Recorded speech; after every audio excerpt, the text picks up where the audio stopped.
Wow. You're so slick. I'm like an official YouTube thing now. I've got an intro. And one day we get a logo, and we'll be. Oh, it's on the list. We're It is working on the on. list. The green room is really nice here, so I mean, you guys have already stepped it up. Green M&Ms. That's all we have to do. You know. Like there we go. All right, so this is Set in Focus episode. I don't know, 5, 6. I should have double checked that.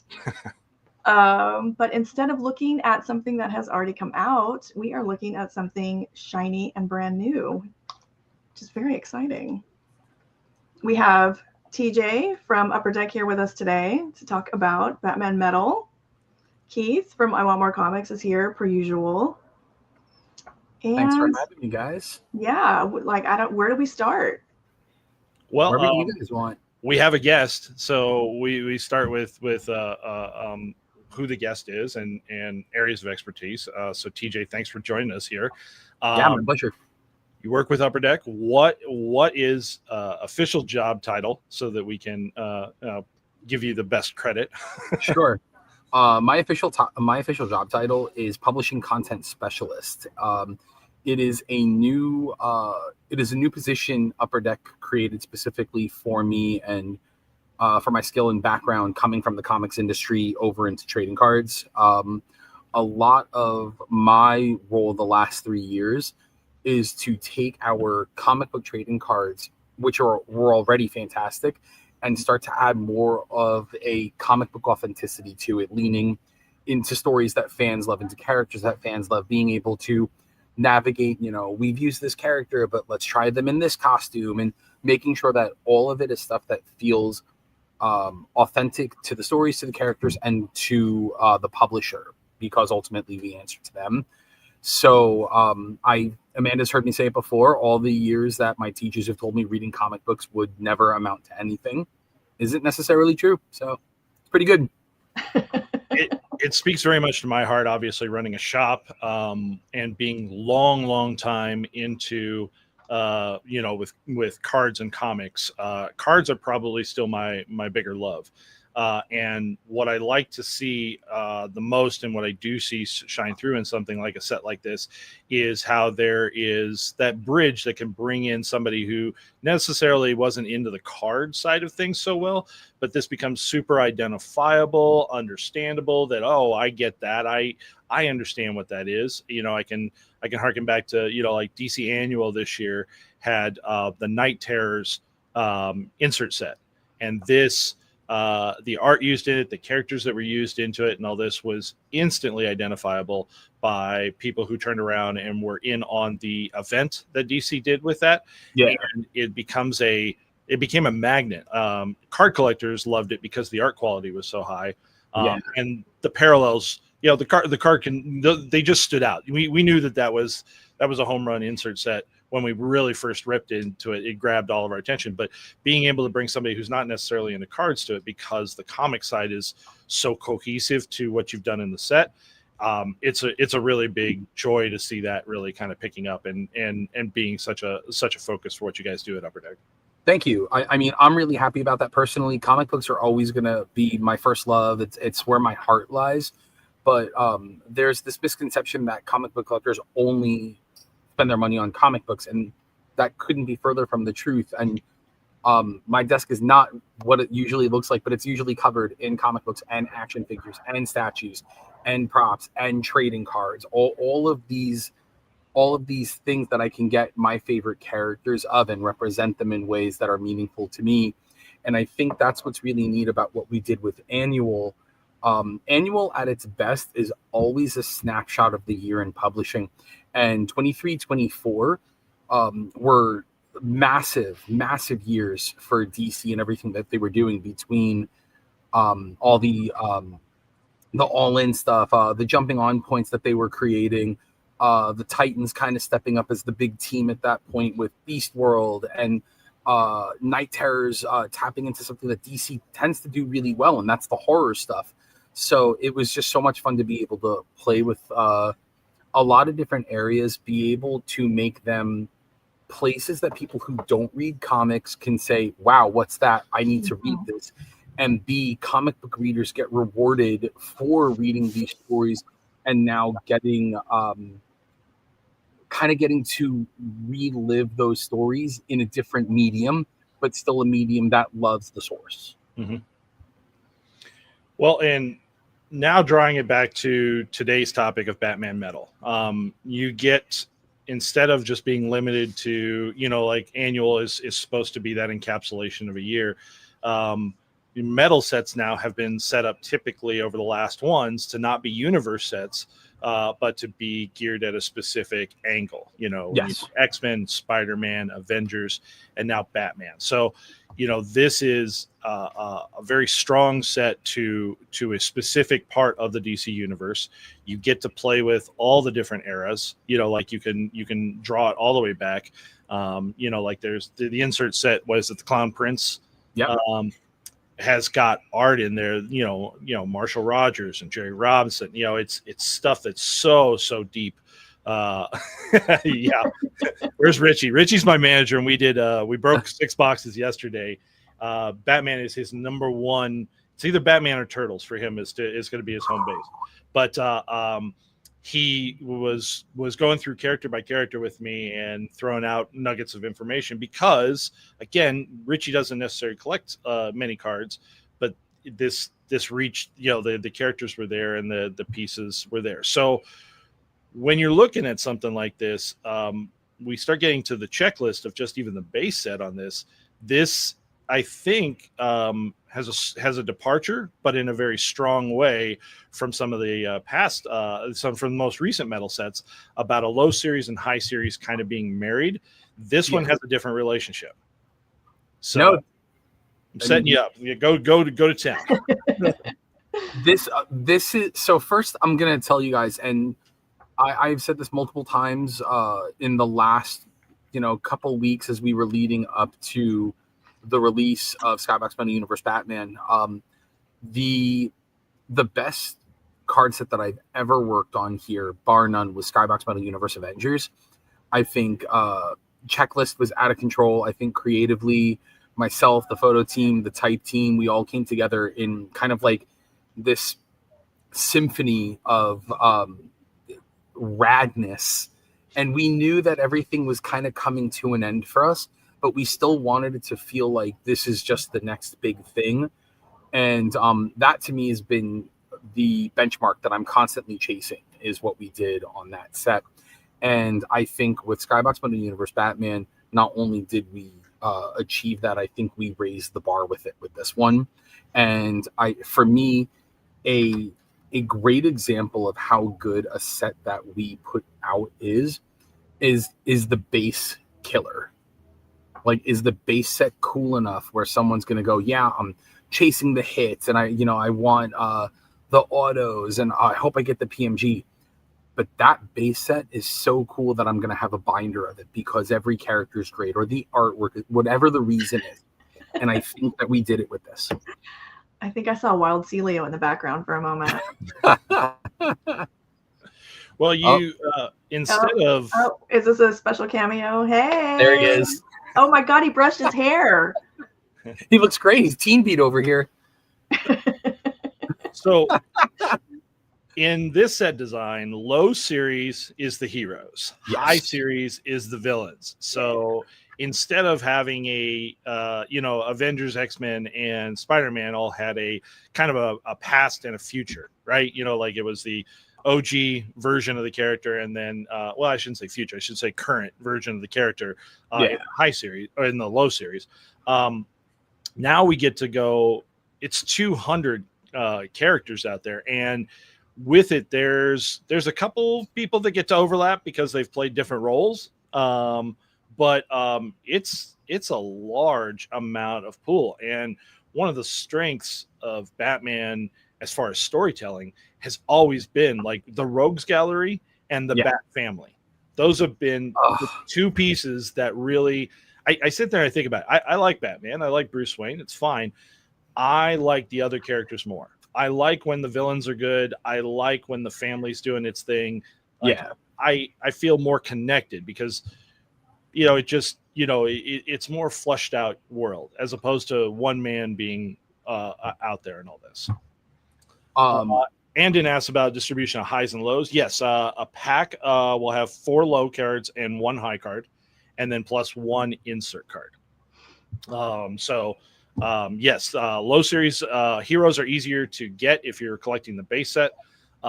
Villains are a little bit rarer, but I think the numbers work out that you still should see a full set of all the villains in a case. yes, that is correct. I have to say, what you just said about the villains and the Bat family. So Amanda saw it. I put up an Instagram post yesterday about the set coming out and, my excitement for it and pride in the team. And one of the things that I had mentioned in there was I built the set, the checklist the way I did for Batman fans, but my heart went in for the villain fans and the sidekick fans.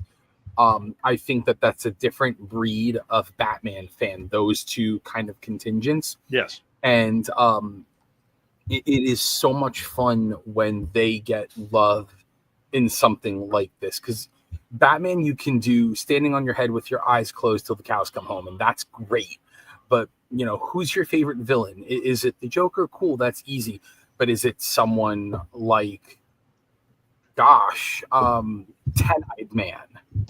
Is Ten-Eyed Man going to make it in here? I sure hope so. Spoiler alert, he did.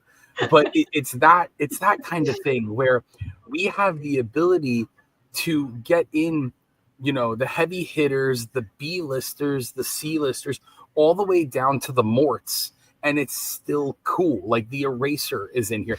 And I'm going to break down a little bit more, but I'm going to tell you there are characters where my reasoning for them making it into the checklist, the Eraser was one of them.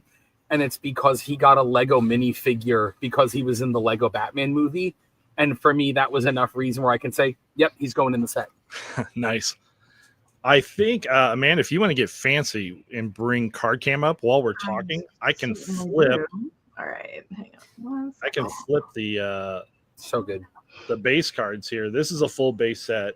And so we can continue chatting about whatever, but continue the part of cards and comics themselves is always art is visual. It's always like the pieces like that. So again, low series here is all heroes, and this is one of the examples. If you're gonna look at a regular checklist of cards, I really appreciate what you guys did on the checklist. there it is. I know, I feel like you're pandering right now just a little bit.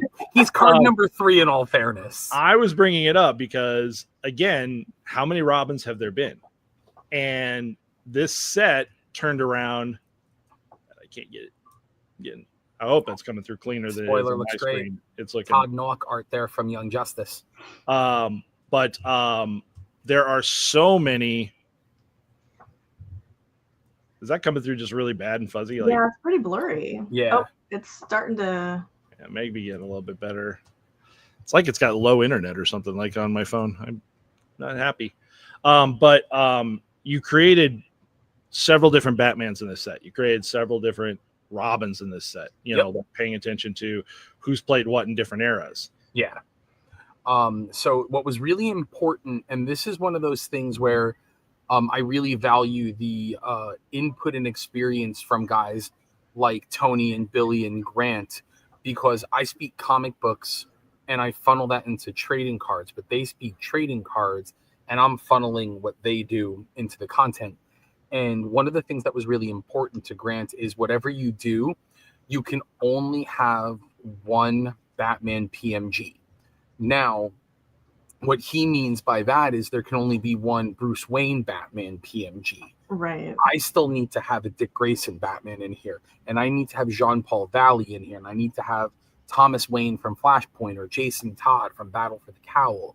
So it's important, though, because you'll see, you were talking about characters going between both the high and the low series. Mm-hmm. Jason Todd shows up in the 2 base sets 4 times. Yep, he's this was some of the fun. Like one of the big things for us. This is more behind the scenes work. As an upper deck certified diamond dealer, we have rules about how we can sell the product. One of the rules is that we cannot sell sealed product online for the first 6 months. That's part of our agreement. But we're allowed to run breaks. With 200 characters, if you're trying to sell out 200 characters, it became really complicated. So we came up with a method, and we'll go over a little bit more when we go into the checklist, of grouping them together. So it was easy in one of the groups to put 4 different Jason Todds together. Yep. 2 Red Hoods, a Robin, and a Batman, and make it all part of that, work in that direction. So again, as fans, maybe you're really deep on that guy and you respect his different eras. Sure. You're getting it all. And so that's what's really fun too, because I can have 4 Jason Todds in here. But as far as Bruce Wayne goes, there are 2 cards. There is a Batman and a Bruce Wayne, and that's it. I'm not even it could have been easy to fill the hero checklist by saying, okay, well, here's Batman in the 70s blue and gray outfit. We're using Marshall Rogers or Jim Aparo. Here's Batman in the 90s when we got rid of the yellow around the chest and we brought back the pouch belt. Or here he is in the 40s and it's Jerry Robinson, or it's, Shelley Moldoff. Batman needed to be one and done. Everybody else kind of gets to be other things. Dick Grayson, we can have a Nightwing card and a Robin card. Great. But then if you look with Stephanie and Damian, it was a little different. But at least with Dick and Jason and Tim, the art for their cards as Robin are all their variant covers from the Robin 80th anniversary special. Right. So I wanted that through line there where you get, for Dick, it's the 70s variant cover that Kari Andrews did. For Jason, it was the 80s variant cover, and for Tim, it was the 90s Jim Chung cover. Mm-hmm. So it's very cool, and it's always nice when you can look at something and be able to go back to what comic book it is. And that's another thing we're trying to do with this is lead you to the comic shop or lead you to DC Universe Infinite, whatever your preferred platform is. And it's great getting to do it that way.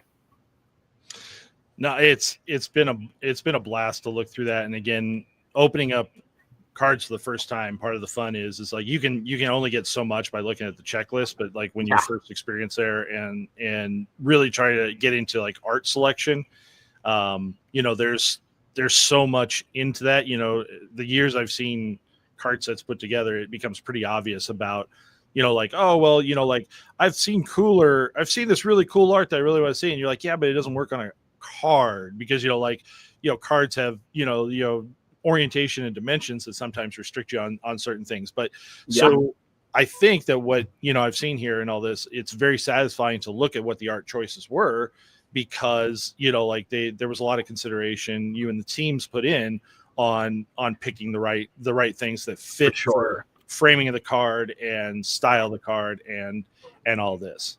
And I think that as more and more people see it, they definitely start to agree with, oh, that's really cool. And there's characters in there that I don't think are top of the list for me. I wouldn't have even come up with them. But yet Arkham Knight, that character and all this, the art used on that was just outstanding. Spectacular, right? It stands out. Knight, the second one, the one that was Squire. Yes. Her removing the helmet. That stands out as I'm so glad. I had originally wanted Knight and Squire in the set, and then have Beryl also have a Knight card so that she could have her Squire card and Knight card.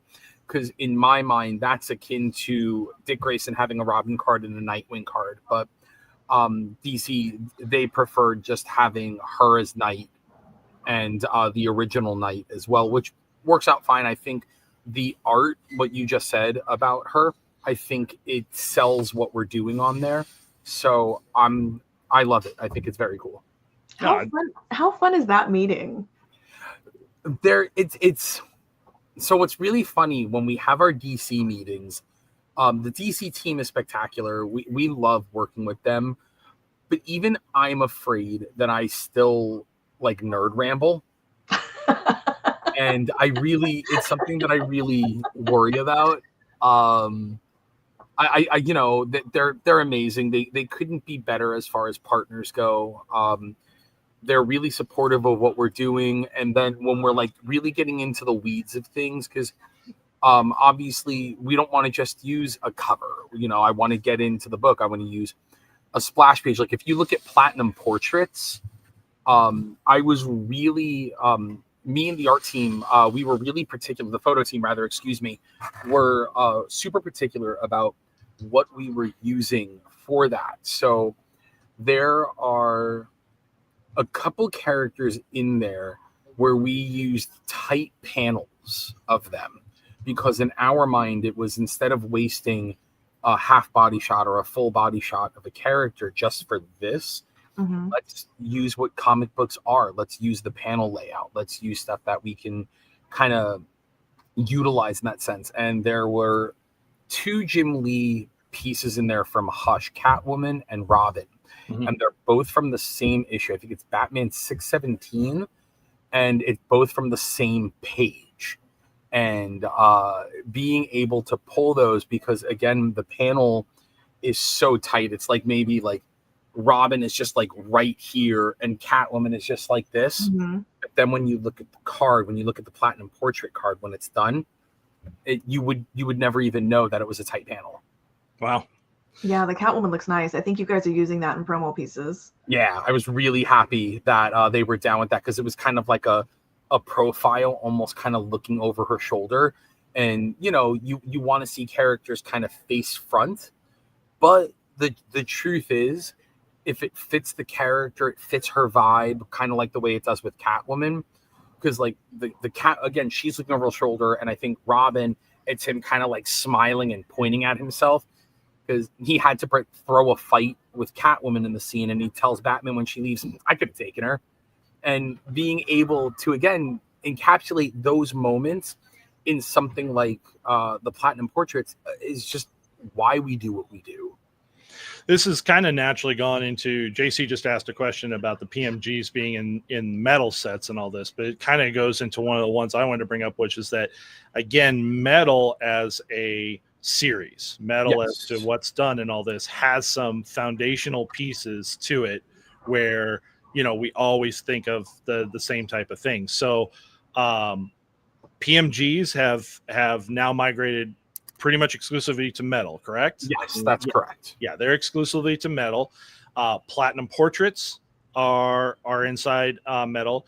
Jambalayas seem to share, like you can use jambalayas in different sets.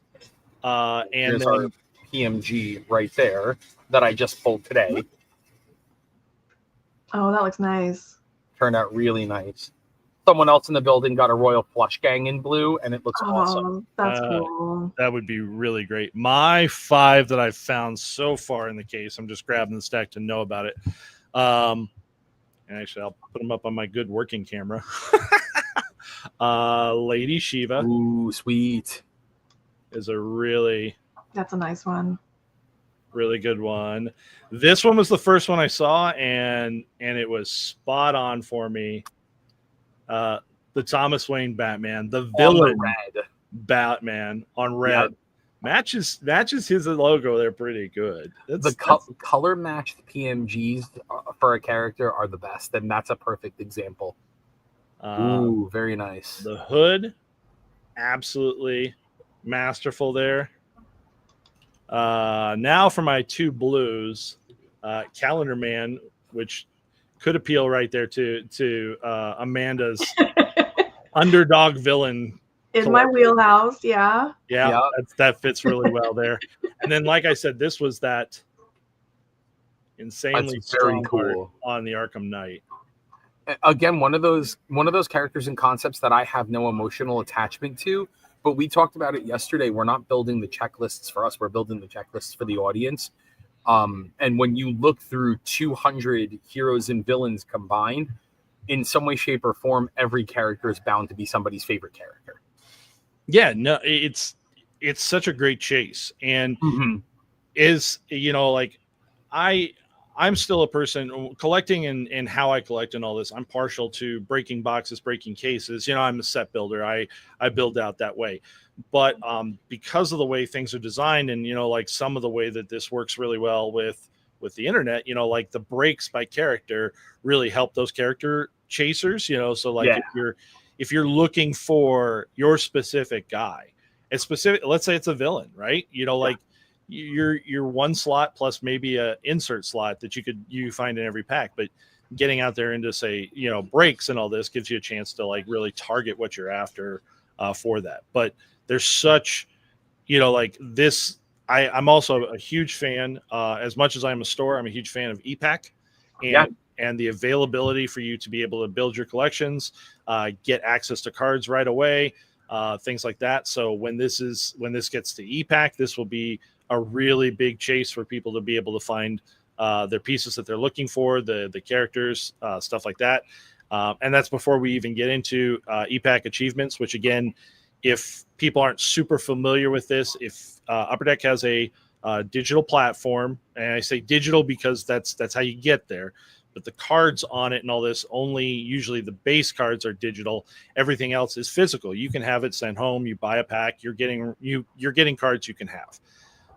And if you accumulate achievements, if you do the work and you sell your soul and get out there, you can chase down and find cards that aren't even available in packs.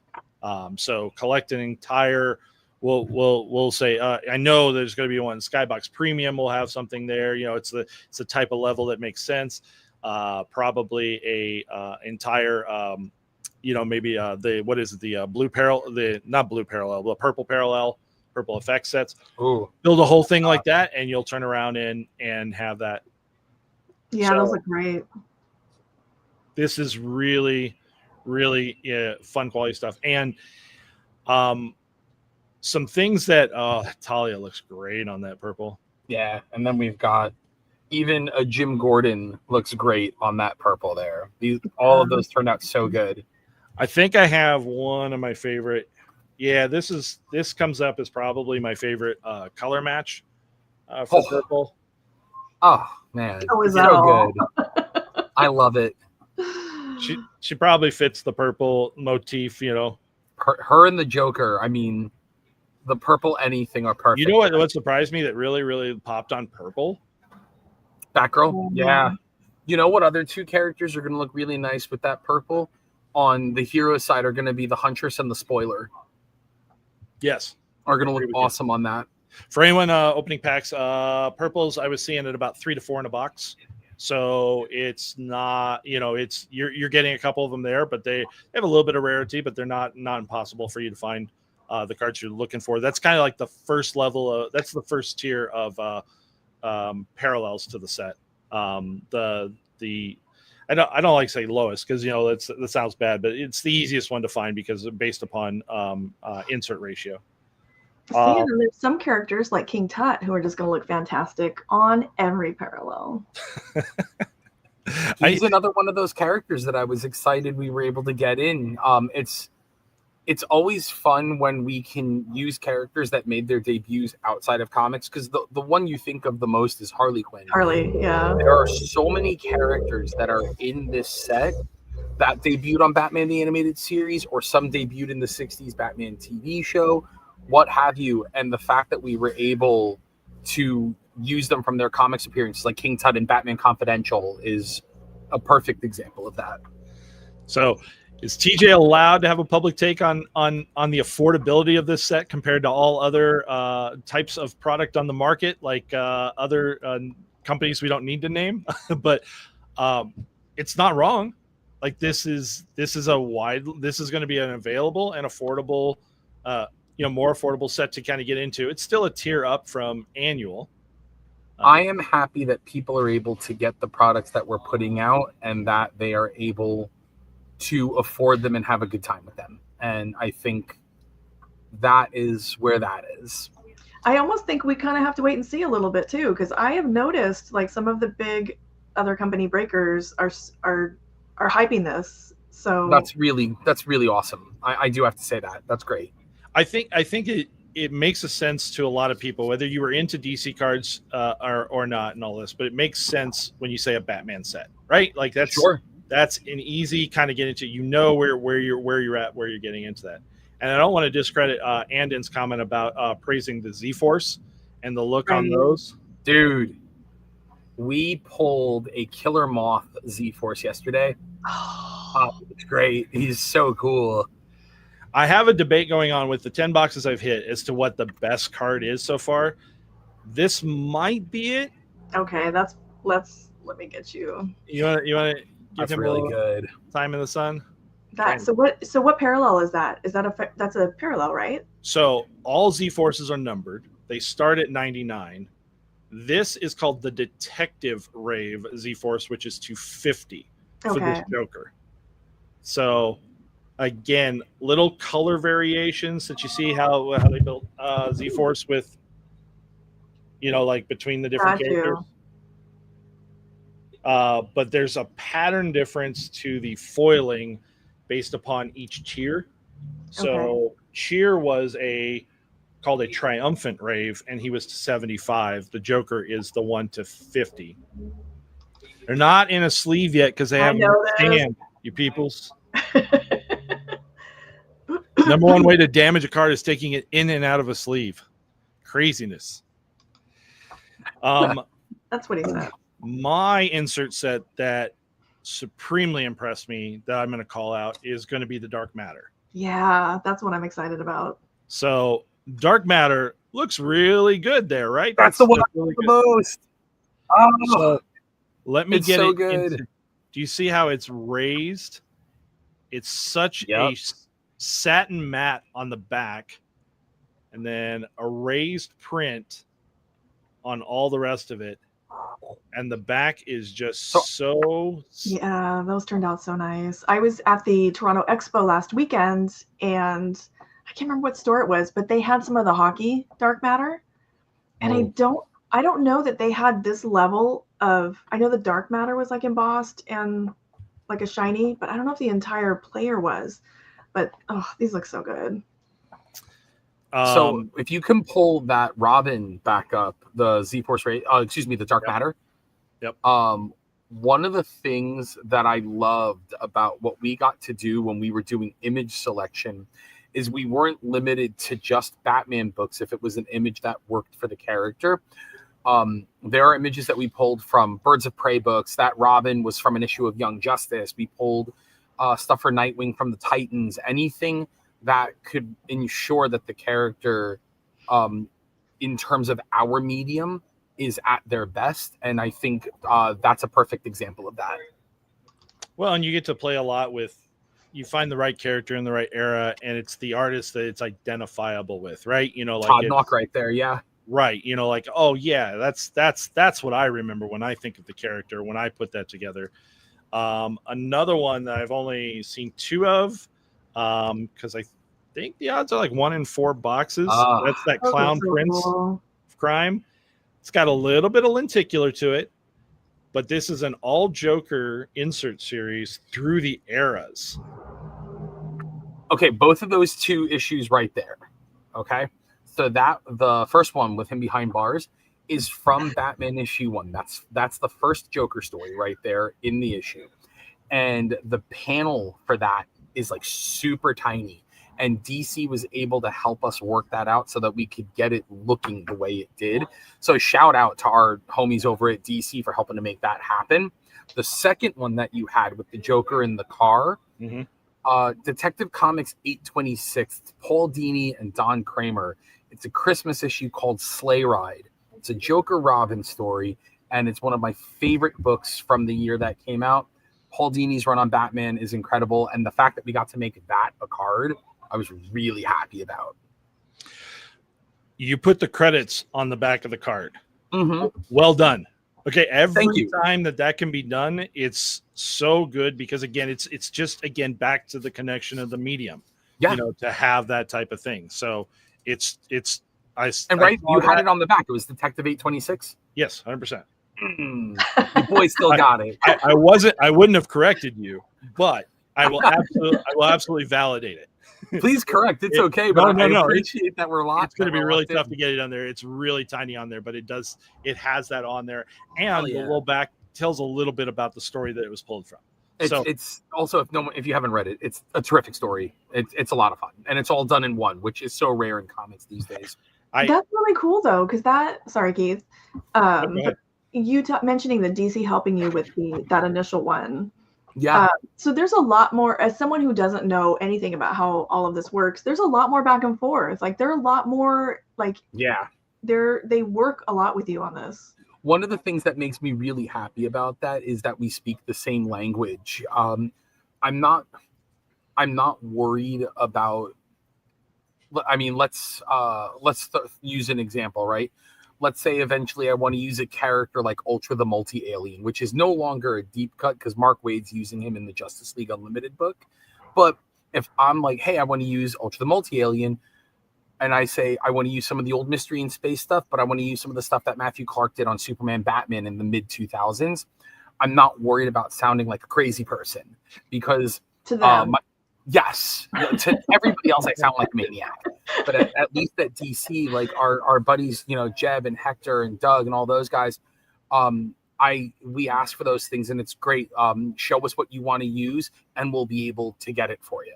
And I think the level of art in this speaks for itself. I think every character looks their best. I think my North Star with choosing images, and Amanda, you've heard me say this before, it's timeless and iconic. Is this image of this character on this card going to withstand the test of time? And I think that overall we more than did that on this. All right, let's talk about what kind of plays towards Amanda's favorites inside of an insert set, and that's Arkham Asylum. These are so good. Oh boy. Oh, you guys both. And I think I saw the King Tut for this, and it looked great. Awesome, right? Yeah. It's got deep cuts. You want Flamingo? Of course I do. Batman and Robin. I'll give you the inside baseball on the characters chosen for this. Oh, Professor Pig is so creepy. The only way a character could make it into this insert is if they actually were incarcerated in Arkham Asylum. Oh, that's rad that matters. Mm-hmm. So like Ra's al Ghul and Talia are not in this because they were never in Arkham. It was one of the things when I started building the teams and I started putting people together. Part of it's thematic, but also part of it became a balance about, like you should have a shot at getting an Arkham Asylum card inside your team, right? Yeah. So there were ones, Raish and Talia definitely got to headline their own team. Well, that meant that there was no Arkham Asylum card, so I had to pick some other villain to go with them that would have an Arkham Asylum card, just so that again, the spot would have that kind of piece to it and all this. I mean, you want to go deep for Amanda. What is Spellbinder? Oh, Spellbinder is way cool. I was super excited to get him in there. Just another one of those kind of weirdo 80s, 90s Batman villains that were happening there. Modern ventriloquist. There she is. I mean, this could be Amanda's set because it's got die cut, it's got acetate, and it's got deep villains. Yeah. It's just that man bat's awesome. The silhouette he cuts on there is so cool. Such great stuff. And then staying in die cut theme, and I believe we're staying with like more Hush Jim Lee art right there, right? Yeah. These are the Gotham City medals. Batman 611 right there. Yeah. Deathstroke looks great. Yeah, the Deathstroke's nice. So those are printed on metal. They are die cut. I do need to say this, and I'm going to be a broken record here, but there are characters that make it in here, and when people look at this set, they're going to say, well, yeah, he should be in there. He's a Batman villain or she's a Batman villain. Deathstroke is in this set not because of Batman. Deathstroke is in this because of Nightwing. Right. And if anybody says relationship to Teen Titans and all that is way deeper than all things Batman. Anybody says differently, anybody tries to tell me, oh, he's a Green Arrow villain because Judd Winnick, or he's a Batman villain, no. Deathstroke is Nightwing's archenemy. The end. That's why he's in this set. He's in this for Nightwing. And I draw that line in the sand. One of the funs of Upper Deck sets is that Upper Deck sets can go backwards and pull from sports related inserts, and things like that. Again, PMGs did start as a sport related thing. It's now transcended. Jambalayas are the same way. One that you have brought in on some of the more recent Upper Deck sets is Premium, Skybox Premium. Mm-hmm. And so these cards have the perfect design back to the retro look of the 90s Premium. There are a couple in every box, 50 card set. And then there are serial numbered parallels. I've not seen a serial numbered parallel yet. My serial numbers have been in other stuff, but there is, I've got a stack here building. Yeah, Off-White Tim's right. The J.H. Williams is exactly why I pulled this out of the stack. Thank you. There's fantastic stuff all over the place. So we got the Nicola Scott Catwoman right there from the Catwoman Through the Ages cover. Amanda, this is for you. Oh, that's so good. Oh, Catman going on there. That is going to break me. Yeah, the Azrael. This one I was thrilled to get today. Oh, yeah.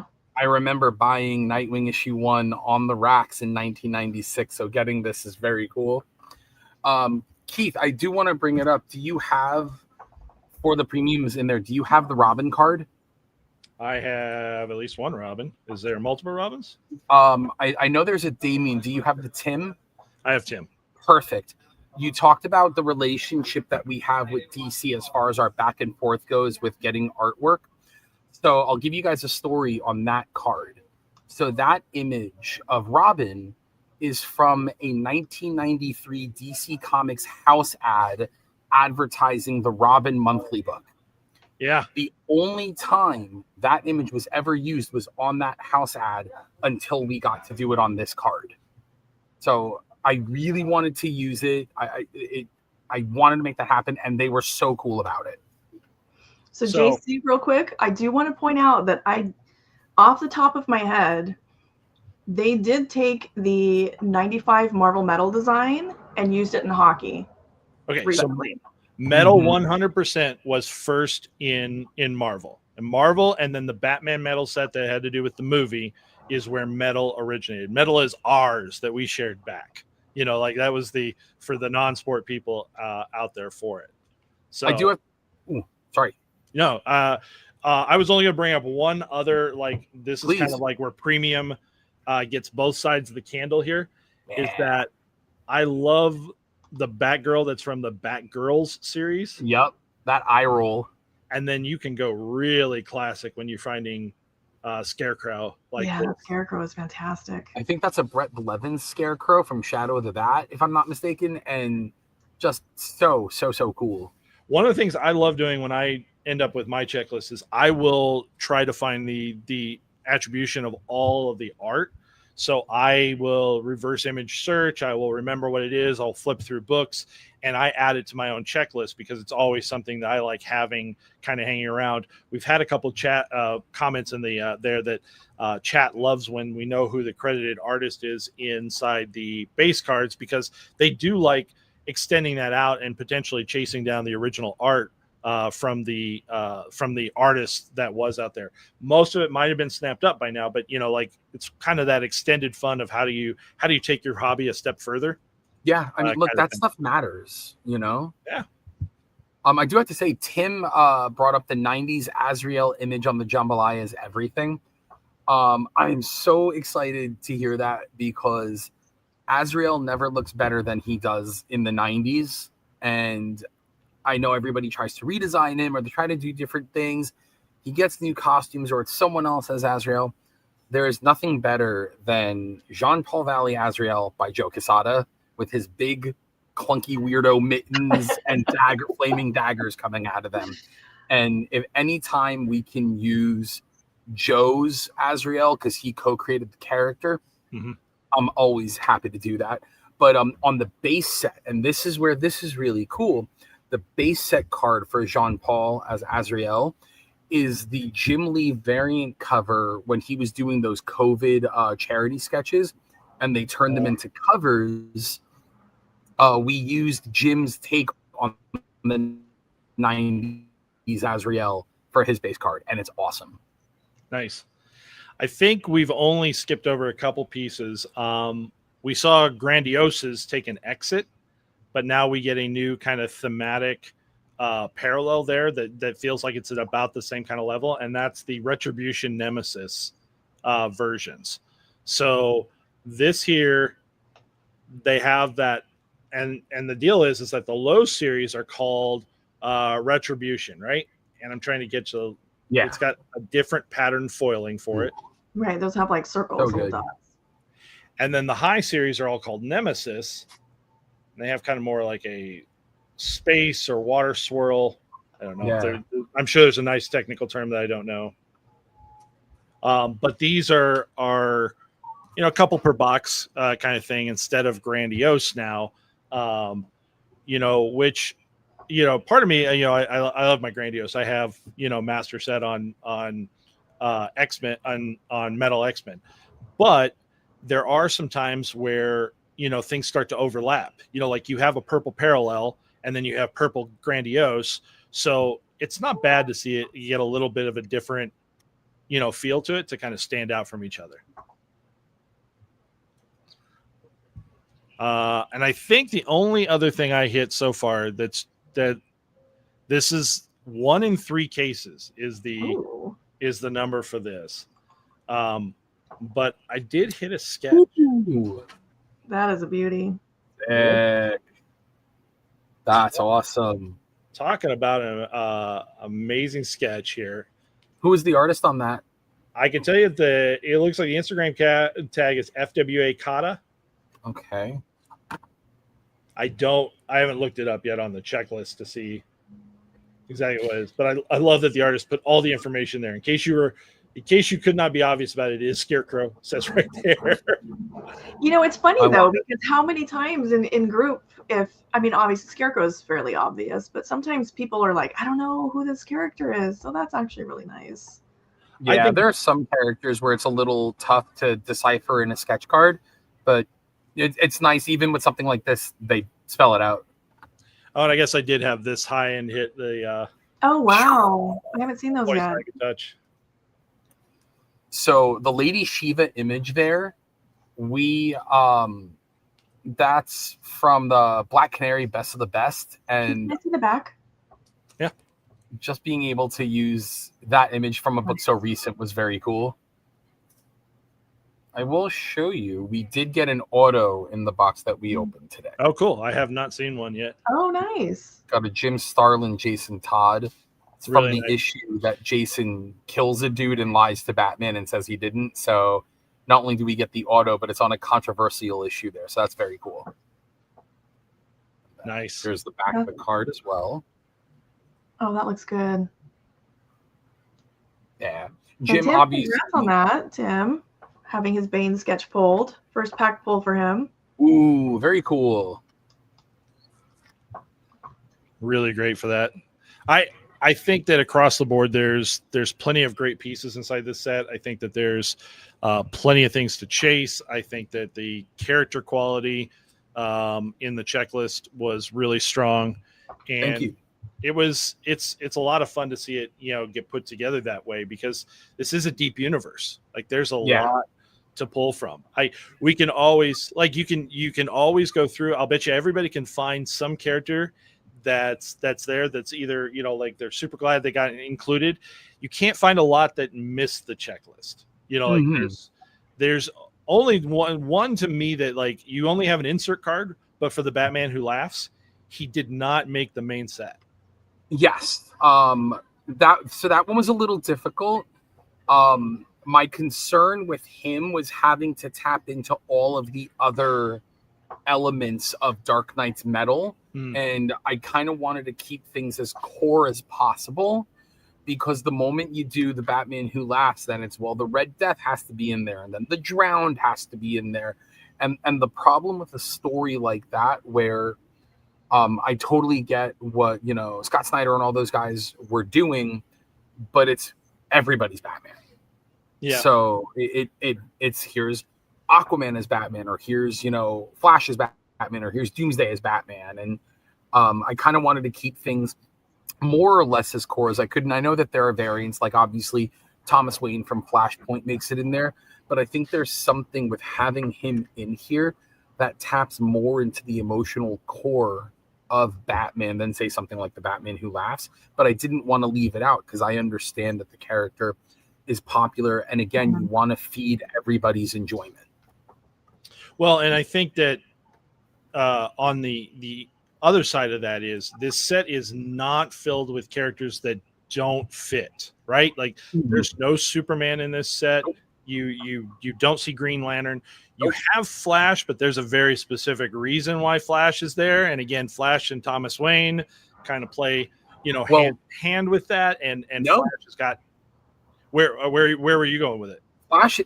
So the Flash in there is Wally West. Oh, I'm sorry. You're right. It is Wally. I did miss that because I get those two confused. So you are way more Teen Titans and he's very for Nightwing and but he's Wally is in there because that's Dick Grayson's best friend since they were Kid Flash and Robin. The approach. So I do love that you picked up that like Superman and Wonder Woman and Green Lantern and Aquaman. None of them are in here.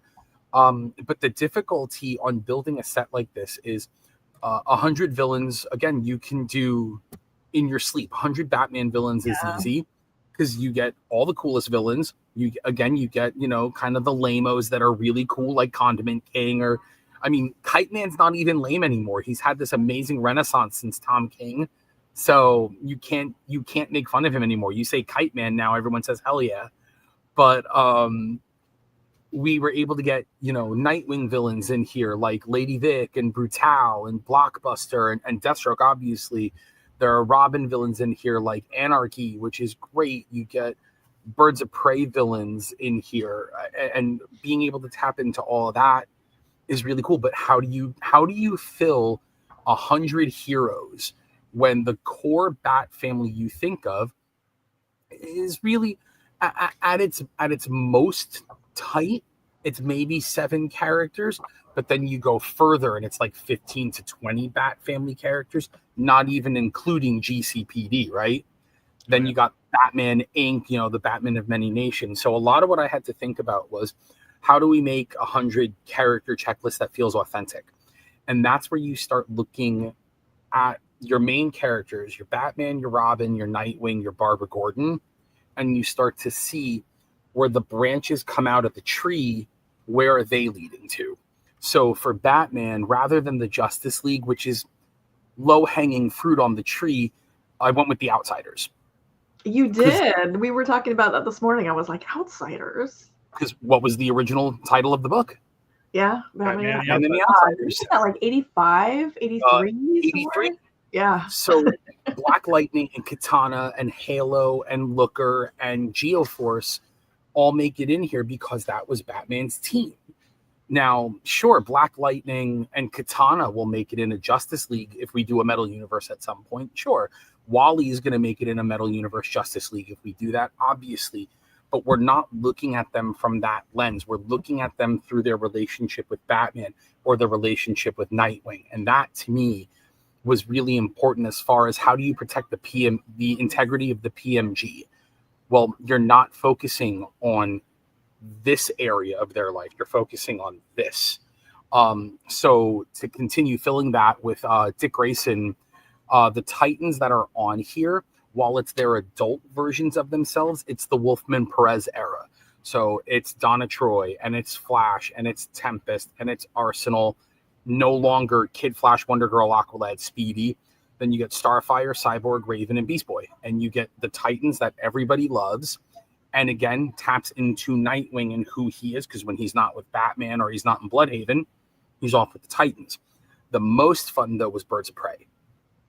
And this, I think, is going to feed a lot of love for fans of that book. I think in my heart, there's a lot of something that I think is really cool is Birds of Prey is an amazing series as a whole, but Birds of Prey takes on a different life when it is a female writer or a female creative team as a whole. And I think what I really tried to do was celebrate both Gail Simone and Kelly Thompson and what they're doing on their respective runs on the book.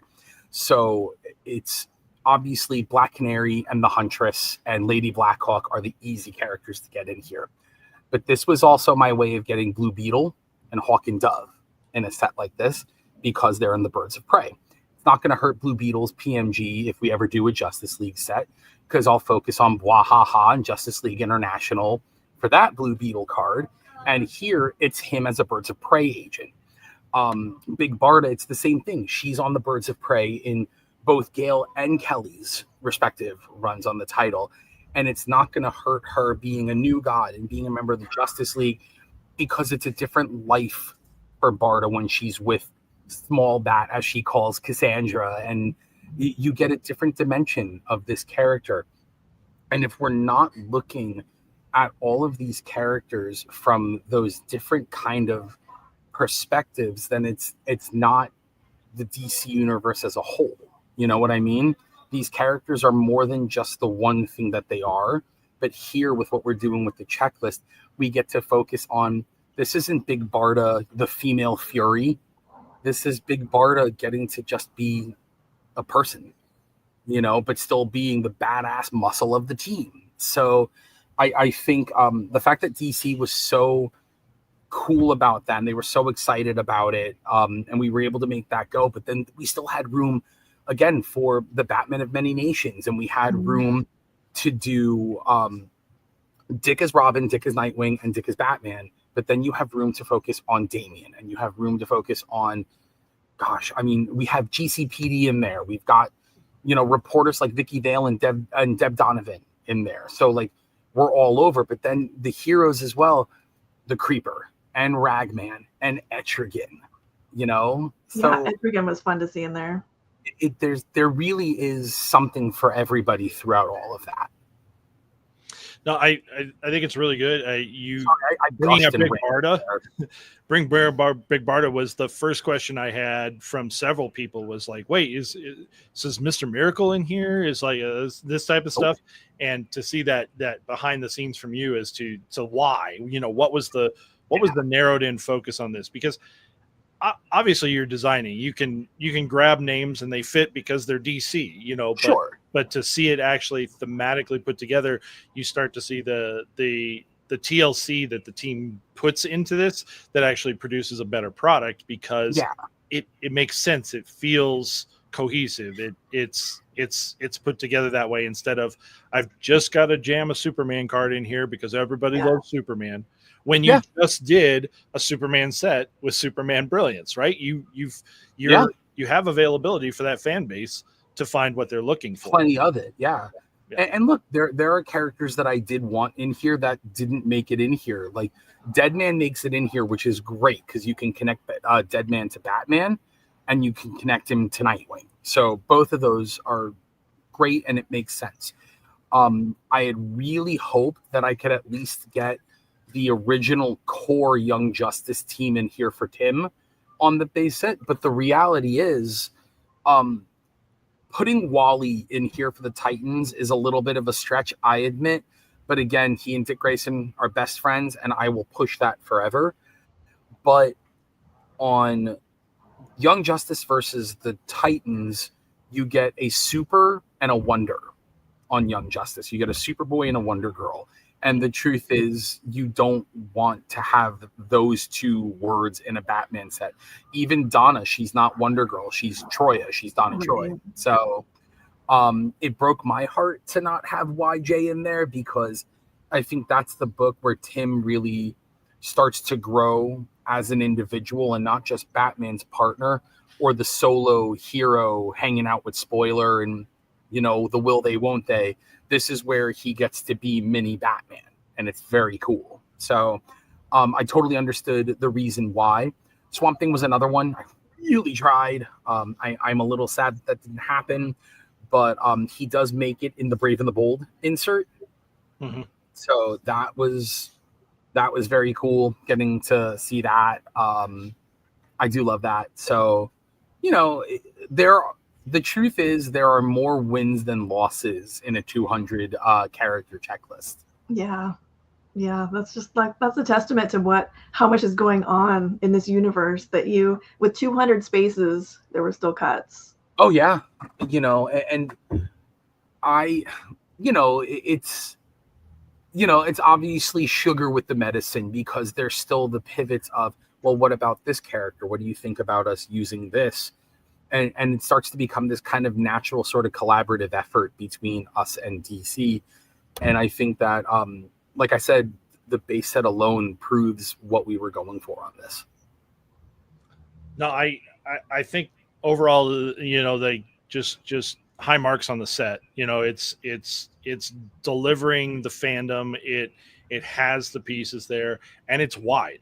And that's kind of a really enjoyable part, because if I was going to turn around and try to write out the 200 characters, I would miss things that weren't here. I would make different choices, but it's the fun of not, of discovering something that I didn't, really think of that way, to see it, in that kind of light, and being able to open up a pack and find a card and a hit that way, that you're like, oh yeah, no, that's a cool card. Let me go discover something about that character, pieces like that really kind of, suck you further into the rabbit hole. Another thing with the checklist that I will admit that this one is a little self-serving, but it's only because it's such an amazing run if you've never read it. In Detective Comics, there was backups by Archie Goodwin and Walt Simonson for Manhunter. Mm-hmm. And it's really like some of the best, like amazing, like kind of globe-trotting, like crime thriller stuff ever. And being able to take those backups and do a Walt Simonson Manhunter card. We were looking at that one yesterday. Oh, it's so cool, and that's where the ability to dive deep into the roster of characters and find, well, what works. Like, again, someone is going to look at this who maybe doesn't read comics, and they're going to be like, Aaron Cash, like, who the hell is that? And it's going to be great because you get to be like, well, he's everybody's favorite Arkham Asylum security guard, and he got a Lego minifigure, and he's in the Arkham video game. So great. And again, that's another litmus that I look at when I'm building a checklist is comic books are always going to be my North Star, right? But who's appearing in video games? Who's appearing in movies and cartoons? Did McFarlane Toys do a figure? Did Lego do a minifigure? All of these things that allow us these characters to kind of like spread out like that. And I think it's just another way to get people to look at characters they might not have before and say, Tarantula, who is she?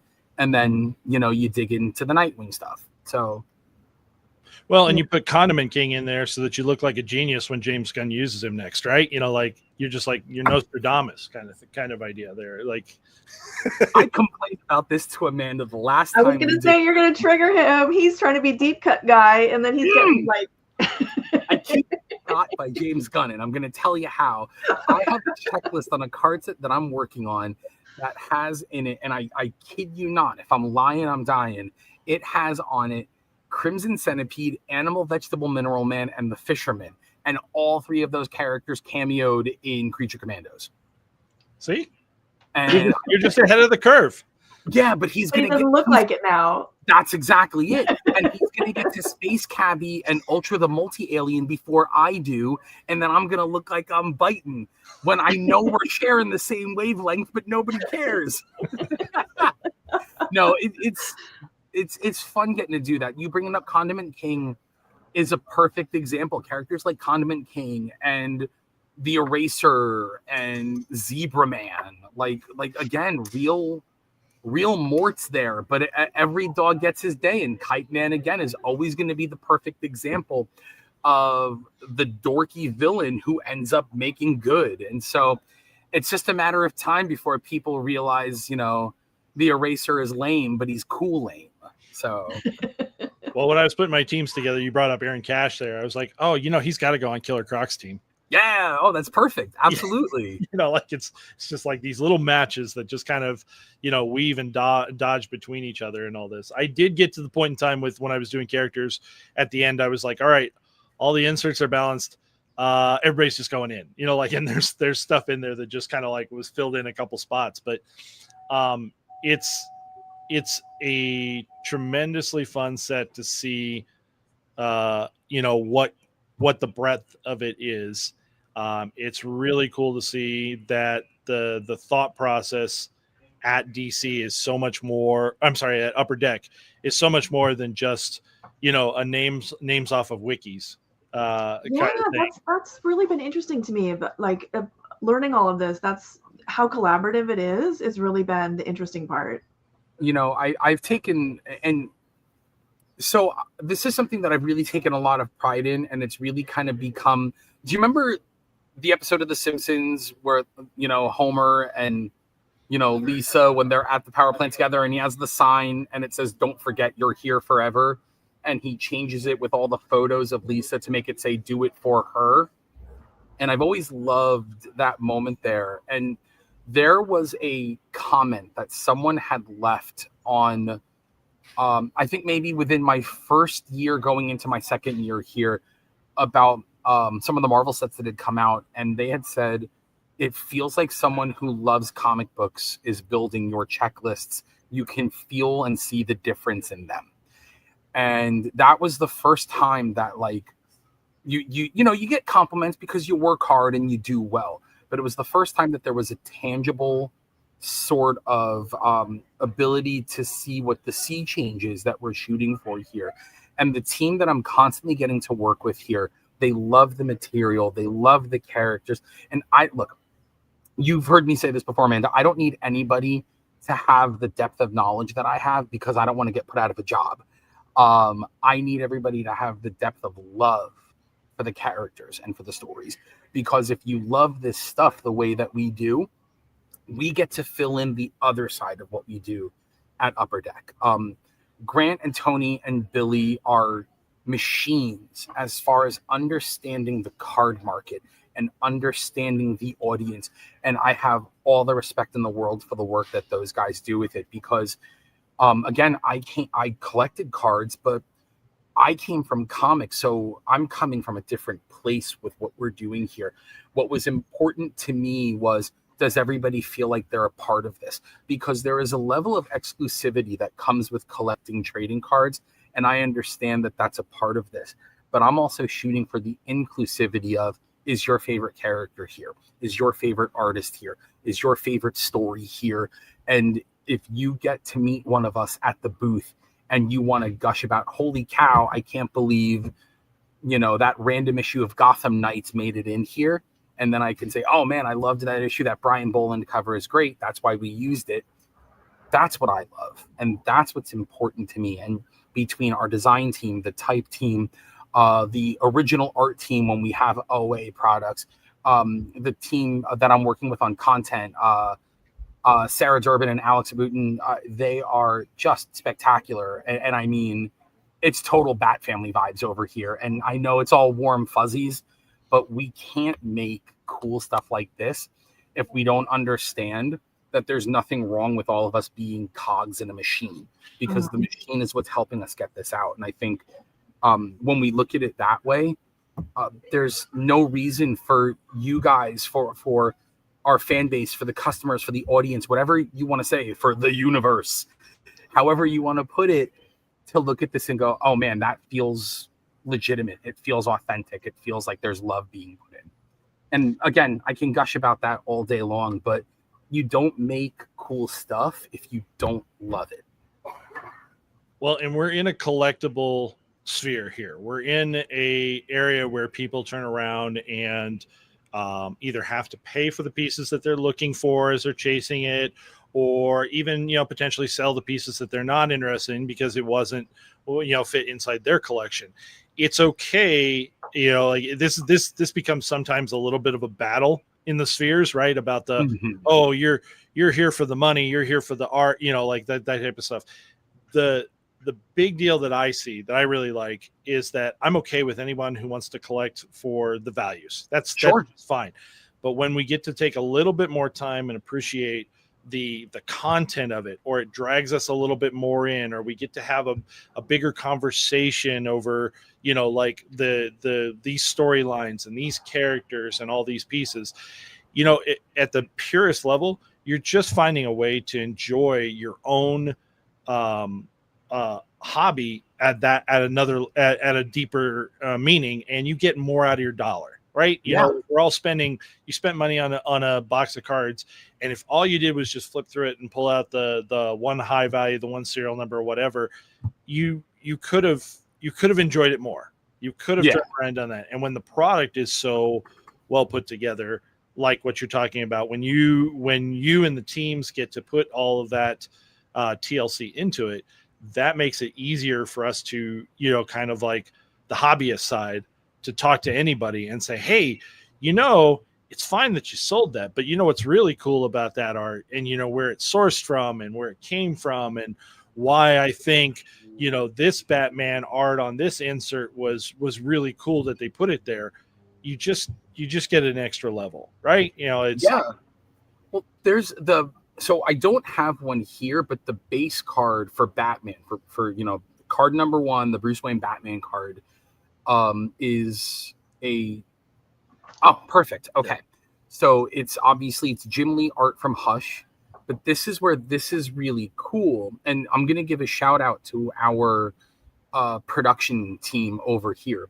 That image is from a story that was published. This is going to be wacky here. It was published in an issue of Wizard magazine. Okay. It is a story that takes place between Batman issue 615 and 616. And it's in all of the collected versions of Hush as time has gone on, but it was never in the books itself. Like I said, it was in this issue of Wizard.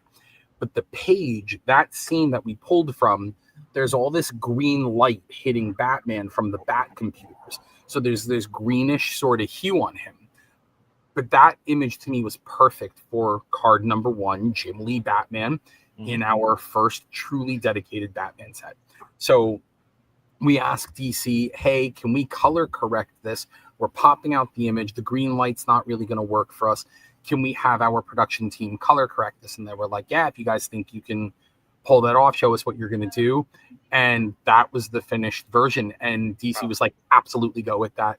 And again, the production team we have here, the pre-press team that we have here, is just absolutely top notch. And you're getting something like that looks like that's what it was on the page, when really there was this, greenish coloring on it, and it's pitch perfect. It's funny because I look at it and go, oh yeah, I totally remember that. And then you bring up the whole green light and I'm like, I don't remember that at all. So nothing about that card or the art looks out of place. It's like, oh yeah, that's what I remember. I'm naturally rolling with the punches of it and all this. But when the little details, that's the stuff that I love though, man. It's the fun. Like the whole point about this type of thing is that no matter what, again, it's got to have some hobby value. It's very unlikely that, you're always going to be cashing out profitable at the casino. So you better have enjoyed your time. And that's really where a lot of this is. And finding groups, finding people, finding, common places to have the conversation, and common people, and you will always find somebody you can learn something from. And that's where part of that's just a really great blast about that. So, well, Amanda, you and I have talked ad nauseum for our love of like deep cut characters and characters that are often considered within the world of trading cards as obscure characters, even though you and I both know they are far from that. And I think that that's one of the things that was really neat about what we were able to do in here. Like even characters like Deadman and Zatanna totally tap into your love of like Justice League Dark and stuff like that. I knew I wasn't going to get Constantine, but and that's the thing. If I'm not getting Swamp Thing, I'm not getting Constantine. But at least with, Deadman and Zatanna, I can tap into the Batman elements of their corners of the DC universe and kind of just go from there. Yeah, so Deadman looks so good too. Oh, thank you. Yeah. I do have to say real fast, our content guy over at DC, Jeb, his favorite DC villain is Killer Moth. Like his absolute favorite. Love it. And I love how the Killer Moth card turned out. So I just got to throw that out there. That one's going to look so good in the purple. Mm-hmm. And or on the red DMG. Yeah. It's so badass. It's funny. It makes me think. I'm double checking my purple stack here. I might have been wrong. It might have been Firefly I had. Yeah, I had Firefly. Yeah. I was like, oh, man, we can segue in there. I figure while we chat and all this, one of the things we like to do on the show is open up a box, kind of give a little example of the, you know, what's the flavor like and all this. What do you get? You know, I hope these. I asked my distributor to make sure. I told him we were going to do a show. I want to make sure these were influencer boxes and highly stacked and loaded. So we'll see if that turns out correctly here. But your standard packs, again, 4 base set cards, 2 in the front, 2 in the back. So Gotham and Gotham Girl. Damien card turned out really nice. Keith hates Damien for some reason. What's that? Keith is anti-Damien for some reason. Oh, I can't stand Damien, but I think it's a great card. Okay, there's 2 of you. I can't stand him, but I love that people love him. But as I said yesterday on the UD Live, there is only one true Robin. There's your base Azrael. That's the Jim Lee piece right there, and it's killer. And that's the other thing. I love that we're able to use, you know, Jim Lee artwork in a base set. You know, It's not just saved for the inserts or for the big hits. Again, the base set should matter top to bottom.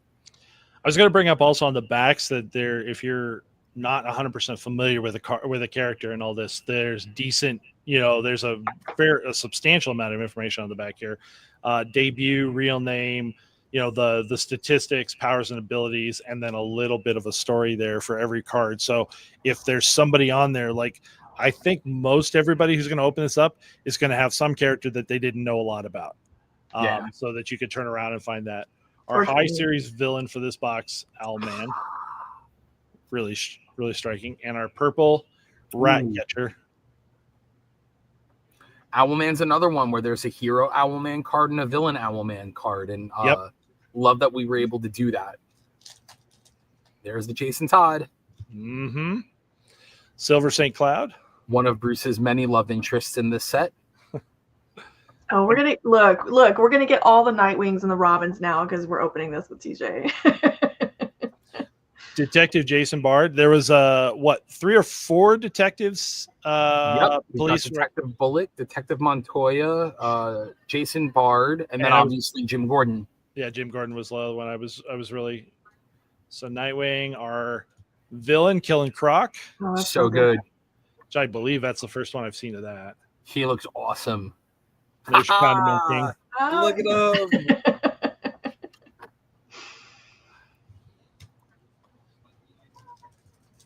12 packs to a box. Even the design of these, just the design of the base card is really nice. It is. It's very art focused. The one side bleed kind of gives it a continuation feel. See what I mean?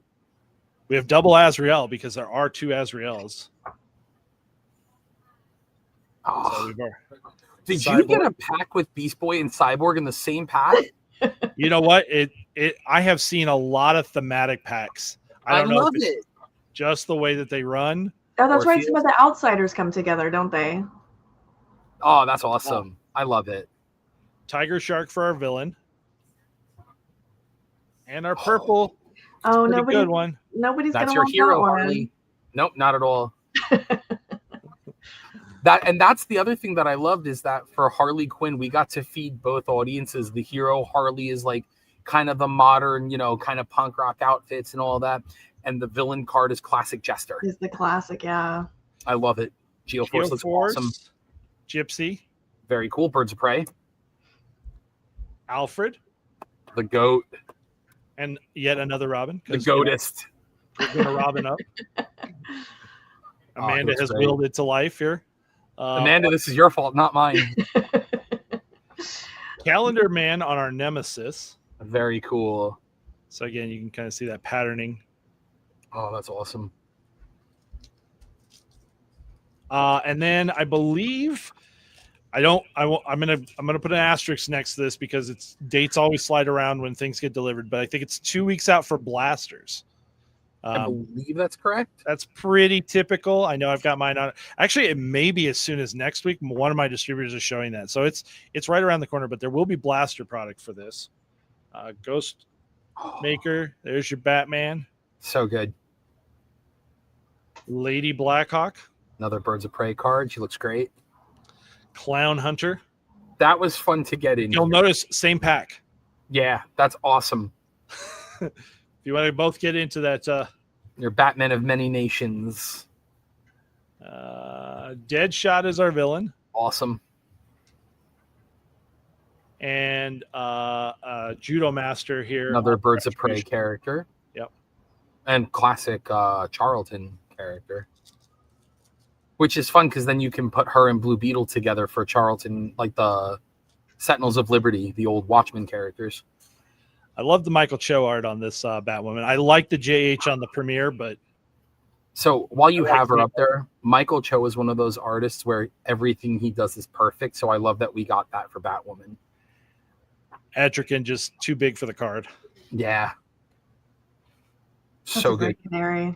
And I want to say it's Edgecuri, right? Yep. Pretty sure that's Edgecuri on the Black Canary. That's Asbat. Yep. I love that one. This is the beginning of my comic book collecting. Was Death of Superman, Nightfall, Twilight, Emerald Twilight, and the contest for Wonder Woman. Vengeance. Awesome. For our villain, and Alfred Pennyworth on the premiere. That is, that piece of art is from the 1993 DC Who's Who, the perforated with the hole punched pages. That's his bio entry in there. You guys went deep for art selection. I had a blast. It was so much fun getting to work with the team.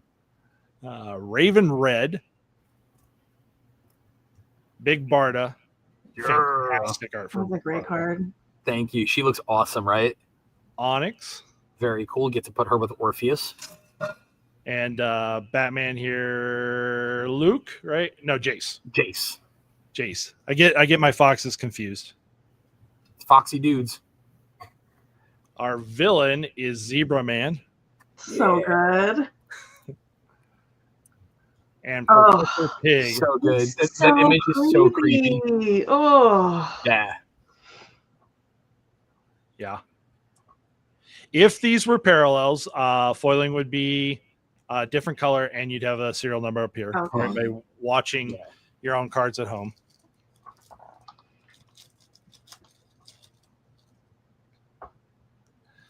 Spoiler. Aw. Love her. Donna. This is Catwoman, but not Selena Kyle. It's Emiko. Right? Eiko. And it's Emiko is from Green Arrow. Sorry. There you go, Amanda. Who's our artist? One of our favorites. David Nakayama. There it is.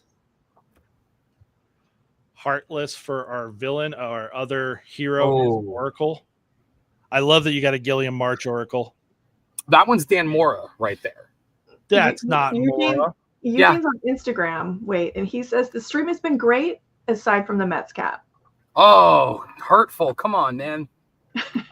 The Mets already abused me enough. I don't need other people abusing me. Yeah, that is beautiful. So, Keith, that's from Detective Comics issue 1040. That was Marcio Tamaki writing and Dan Mora on the artwork. Man, that coloring is so in line with Gilliam Marsh. Oh, I agree. It's beautiful though, and Dan Mora and I love Mora, and Mora's Mora right now. Bruno Redondo and Jorge Jimenez. I don't know who draws a better Barbara between the three of them or in general. Zatanna. So good. Misfit. Dark Vengeance. And now here's our hero, Selena. Yep. Villain Red Hood, Pose is so rad. and the Calculator. So I love in a pack you got Oracle and the Calculator. Just, I'm telling you, like, I don't know what it is with the seating. Like, packs feel almost themed a little bit. You know, like It's weird. Okay, Eugene is suggesting, he says, we need Upper Deck to preview the Diamond 1-of-1 Skybox premiums. He does want to see that. I know Eugene is very excited about the Skybox premium. There's your Roy Raymond Jr. Owlman right there from the Outsiders. Yeah, Shadow Kitty, there's a lot of Catwoman in this for you. Mm-hmm. There's your Blue Beetle. My boy Ted. And Commissioner Gordon. Our Villain of Hush. Very cool. And our first Arkham Asylum. So nice. Scarecrow. I have to give credit where it's due. There are so many great classic depictions of Scarecrow, but the current stuff that they're using for him right now, that current costume is awesome. So I'm always happy to throw that in. Yeah, I think that came in the Tinian run. Yeah. Yeah. And I love that they're sticking with it. It looks way cool. So Batman of China and Night Runner. Cool. Eugene, if you want me to send you a link, let me know. Leslie Tompkins. I will have a serial numbered in this pack. Ooh, Mad Hatter. Jervis. That's cool. I haven't seen that one yet.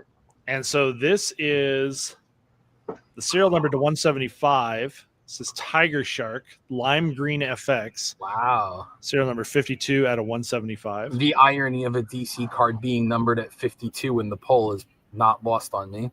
No, if I was that into it, I would definitely be chasing 52s. I would absolutely. I'm sure there's someone who's probably going. It has to be out there. Yeah, it has to be out there. Alpha Omega 52 first appearance issue numbers. Those are. Yep. Jeremiah Cool. Okay, but you just threw something in my head, and I don't want to do this, and that's getting any Nightwing card that's numbered at 44, and I don't want to do that. So that's a scary thought. Ooh, I haven't seen one of these yet. I'm excited. Black Lightning looks great. Yeah, this is peeking out from the back because it's kind of slipping past. Yeah. We have a monster hit. Oh, boy. Yeah. Oh, that is really nice. So good. Influencer boxes always work. Not a problem. Just drop Amanda's name anywhere you want. No. You got this from your distributor. I know. I used your name. Get out of here. That's beautiful. That's awesome. Jambalayas turned out so nice. I like that. Sometimes I find the text on Jambalaya is distracting from the art, but this is really nice. Sorry. No, it's really good patterning. I think the images that we chose for Jambalaya look great. I think they really complemented the design. My last box of the case, I'll tell you what, if I have a case that has a sketch, a Jambalaya, a Joker Z-Force to 50, I think it's pretty good. Yeah, I think you should already be happy. I think you have to say it's pretty good. TJ, do we have you for the rest of this box? I'm sorry? Do we have you for the rest of this box? I know. Oh, absolutely. Okay. I have plenty of time. Because I know sometimes you guys have like meetings out the. You mean those people that are actually clocked in and working? Yeah. Actually, I just got sent by the team a link to the Secret Identity lenticular for Tim Drake, and at an affordable $250, which means I better hope I get one. Wow. Yeah. So this is a bigger hit too. Killer Moth. Yeah, he looks great. No. Oh, wow. Oh boy, here we go. Detective Comics 567 on a Batman comic cut. Okay, I'm going to scroll back because Jake had a comment about a cut that I didn't. Okay, so right here. He just would have suggested thinner borders, but that is a beautiful cut.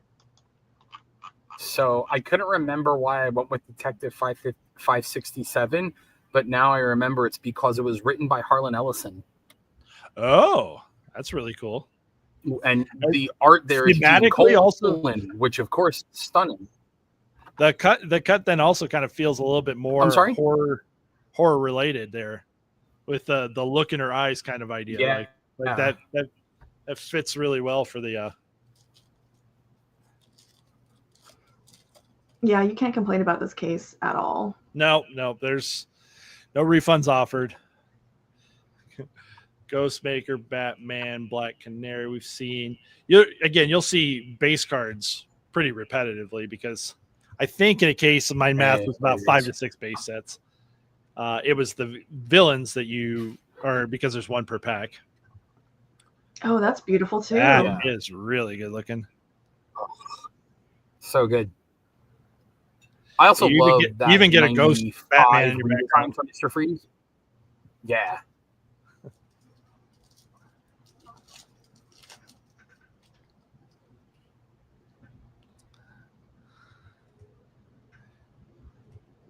Polka Dot Man for your villain. Hey, Polka Dot Man. And let's see. Killer Croc. Crocky. Those turned out really nice. So the most amount of fun of running a break is that after you get everybody into it, you get to rip 12 boxes in a row of just a no breaks. Just go to it, have fun. So how long ago did you guys like, we're done, we got it, it's all turned in, it's at the printers? This set took a while. There was a lot of back and forth on this. I'd say maybe, I think. Did you? Okay. I want to say a couple months ago is when we got everything finalized and sent off to the printer. So, okay.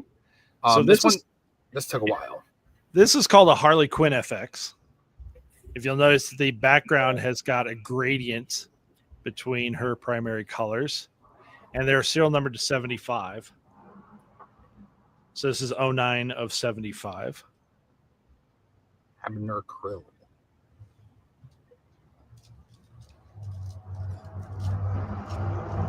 So we still have, I think there's 2.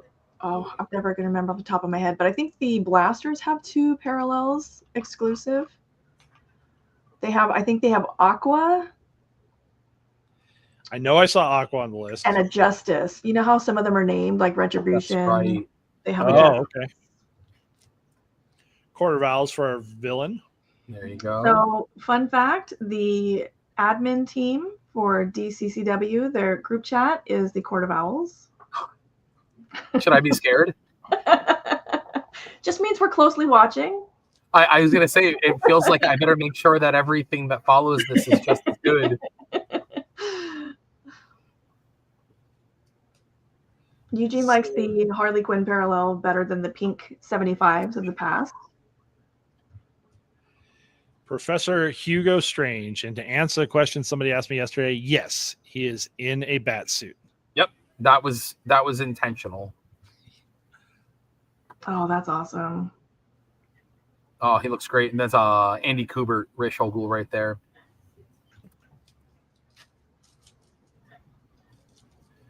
It's got to be in the era where Damian was just showing up, isn't it? Yep, that's absolutely it. Beast Boy. Let's see if we can get you. Yeah. Teen Titans in a pack. Oh my God, but I think you might have. Look at that. Lady Vic. Cool. Classic Nightwing villain there. Oh, Dr. Phosphorus. That's really cool. Sick. Phosphorus has got like 2 sets going on right now. He's got this one and he's got Creature Commandos. Creature Commandos, yeah. This is going to be a lot of fun, though, because you're going to have a lot of these characters that have been showing up in the James Gunn stuff where people are going to be pursuing actor autos on comic book cards. Oh, it's one of the best parts to go out there, take a base card, if that's what you're going to go get a I Met You autograph with. Yeah, David Desmalchian to sign the Polka Dot Man. Cornelius Stirk. Billy likes to wreck serial numbered cards with autographs. Oh, That- Failsafe looks great. Nice one. The Chip Zdarsky Batman stuff. Super cool.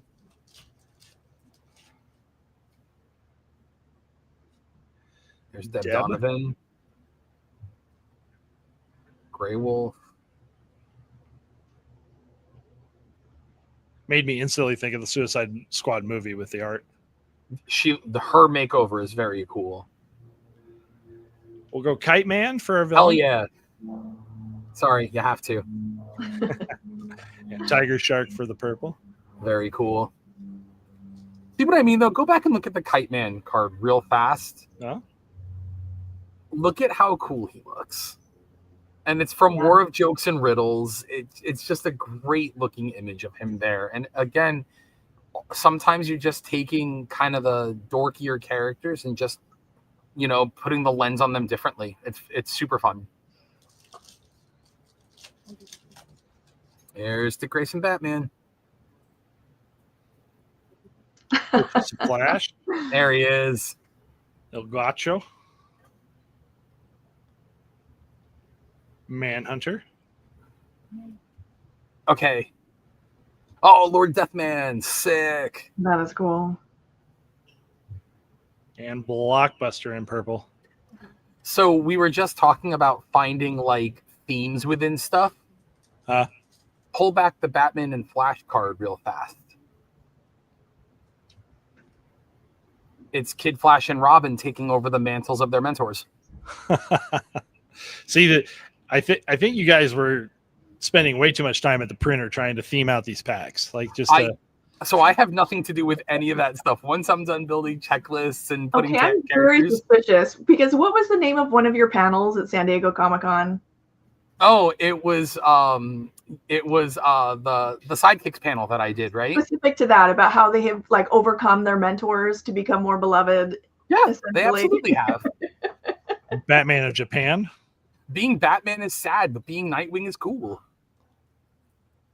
One of our Barbara's awesome. She looks great. Specifically Babs. Huntress, awesome. Flamingo doing his best Prince. I love Flamingo. I remember that cover on Batman and Robin.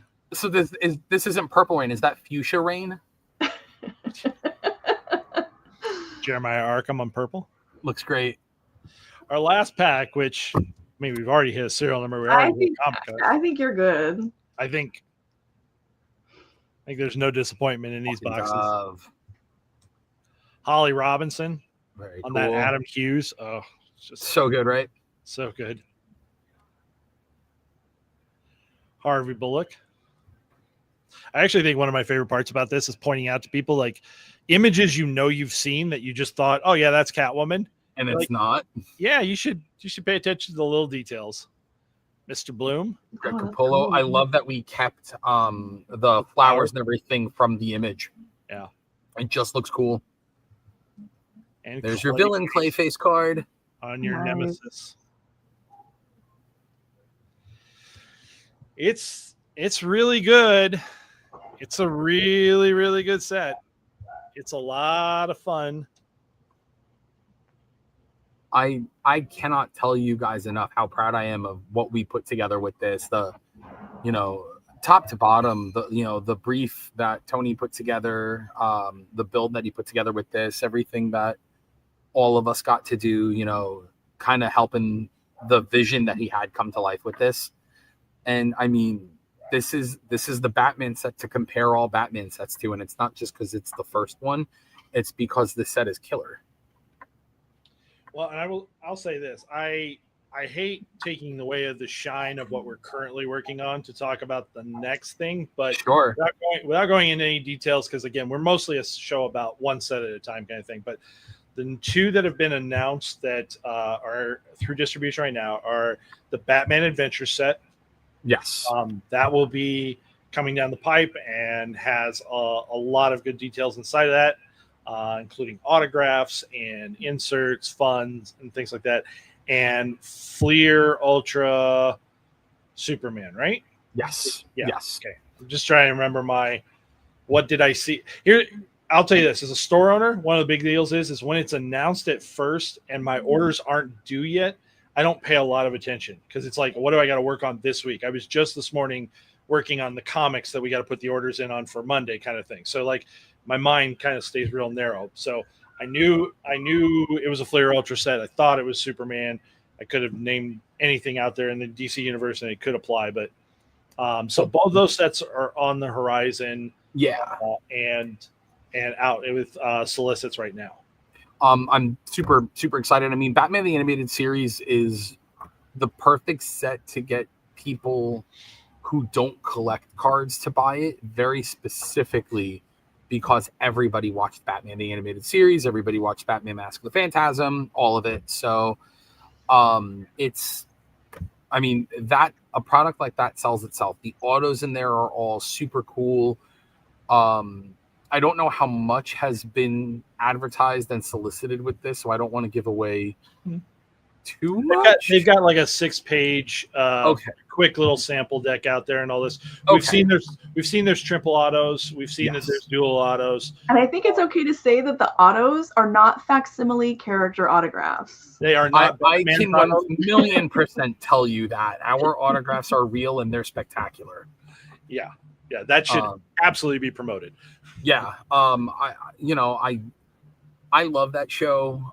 It is the benchmark for all things Batman for me. I wish everybody would stop playing around with live action Batman movies and just look at Batman the animated series and say, do that.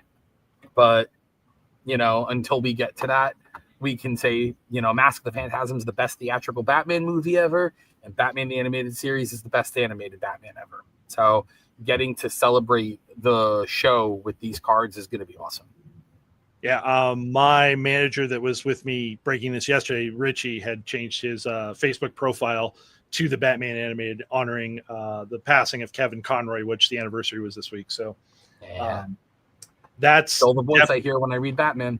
I'll tell you what, it's going to be that's a set that I remember in the 90s, the card set that was put out. I believe it was Skybox that had the original one on that. If there's enough time, buybacks. Don't even worry. Okay, I don't think there's anything announced there, so don't say anything. But if you got time to sneak anything in, and I could have just blown by the details, it could already be out there. But it would be cool. It would be fun. Don't even worry is who we're gonna go to for the animated set. 100%. That's gonna be his set. But Fleer Ultra will have a big deal right there about being the first new Upper Deck original art set. Yeah. So the art in here is amazing, and you're gonna see something a little different as we move forward with original art sets.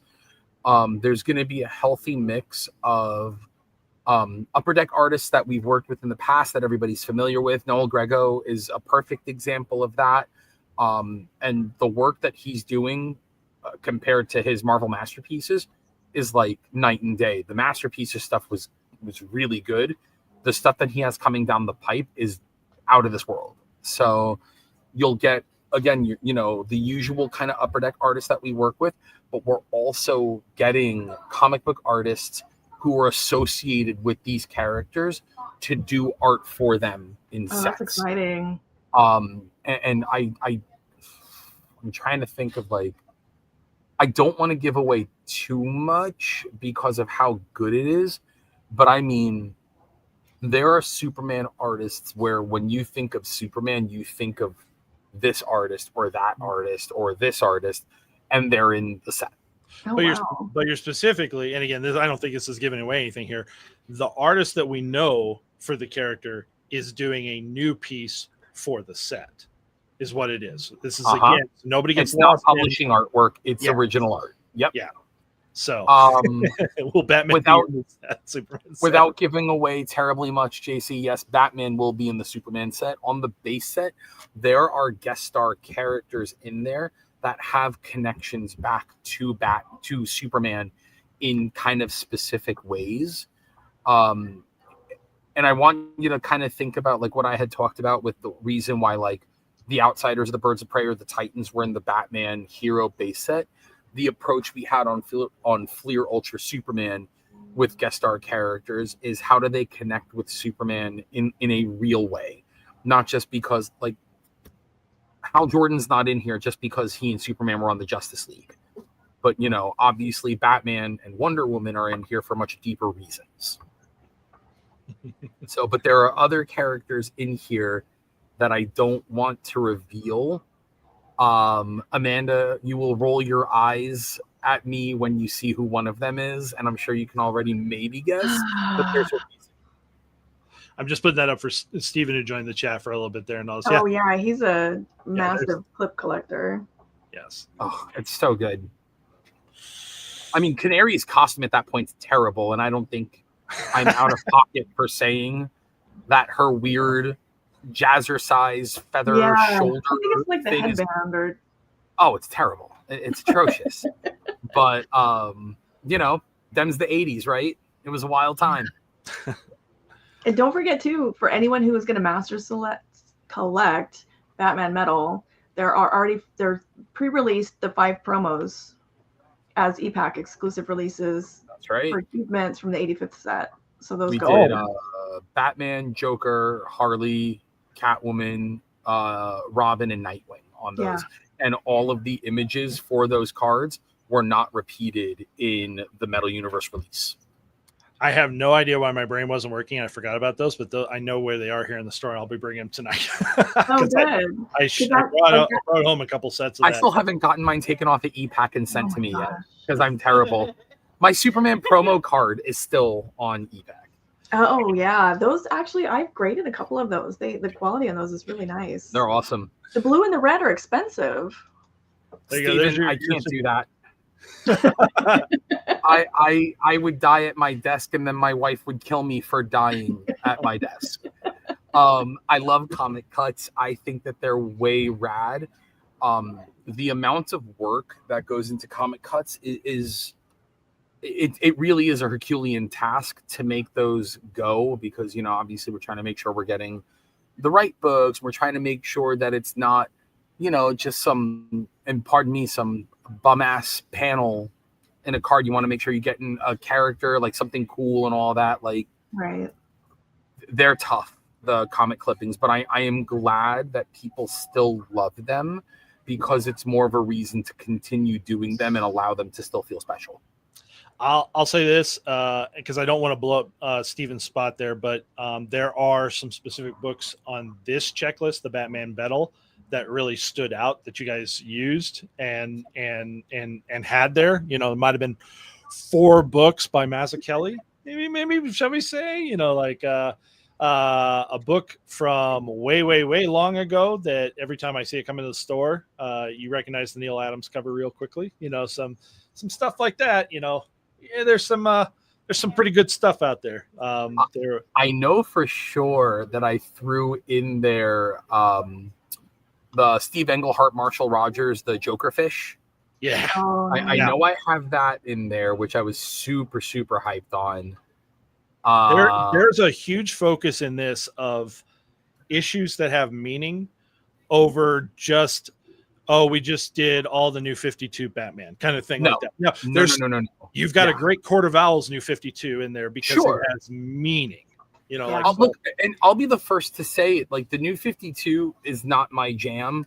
I get why people like the Court of Owls stuff and the Scott Snyder stuff. It's not necessarily my cup of tea, but that doesn't mean that it's bad. It's just not my thing. But again, I can't. If I make a card set that's just for me, I'm gonna think it kicks ass. But who's going to care beyond me?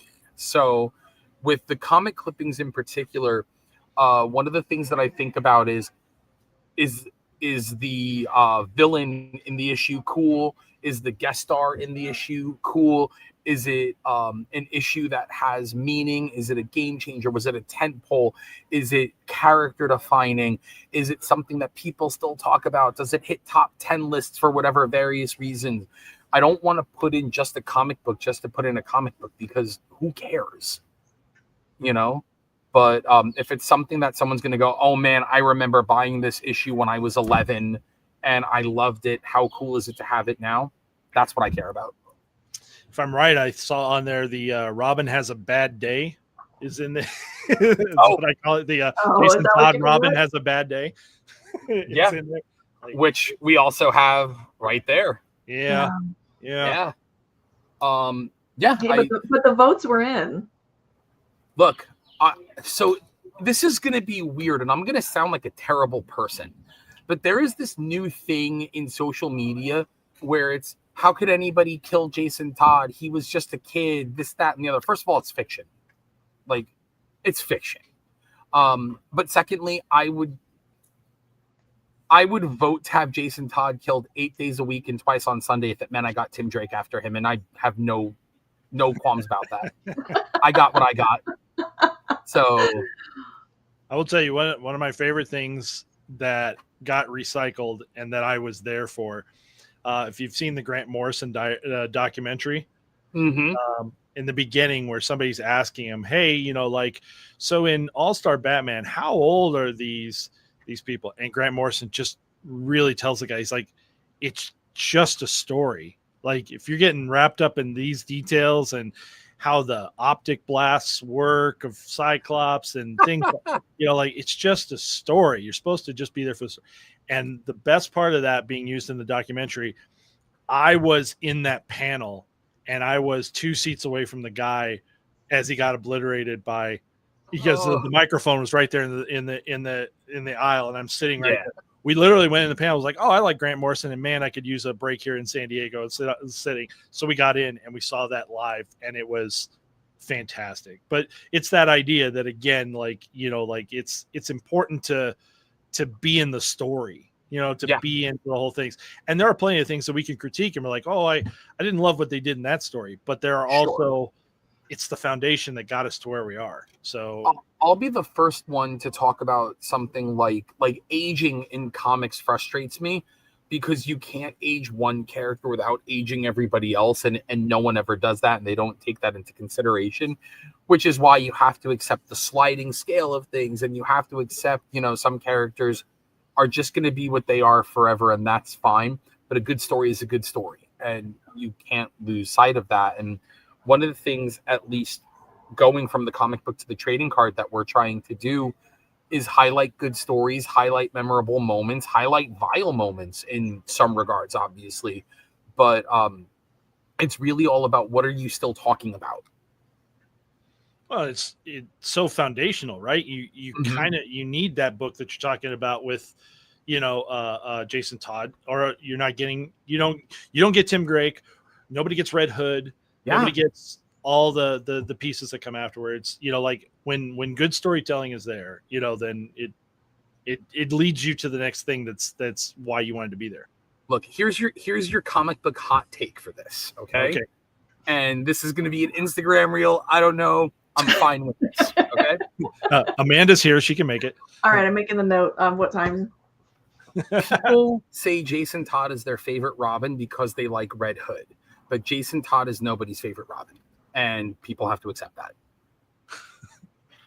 I don't have a lot to fight on that point. Like you can love Jason Todd as the Red Hood. Sure.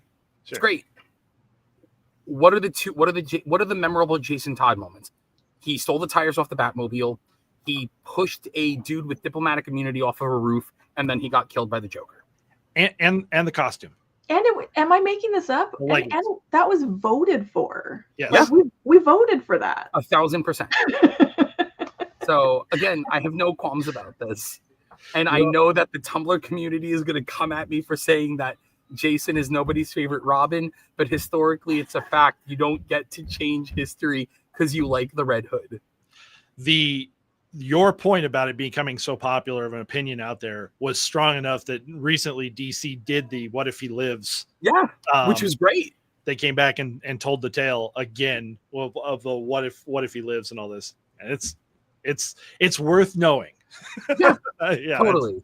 But you don't want to give up the history. So Tim, I'm with you on that. Jason was a brat. See? Yeah. fair conversation. Checks in the mail, by the way. Eugene says Dick Grayson is the best Robin. Dick Grayson is Batman's greatest success, but Tim is the best Robin. I will die on that hill.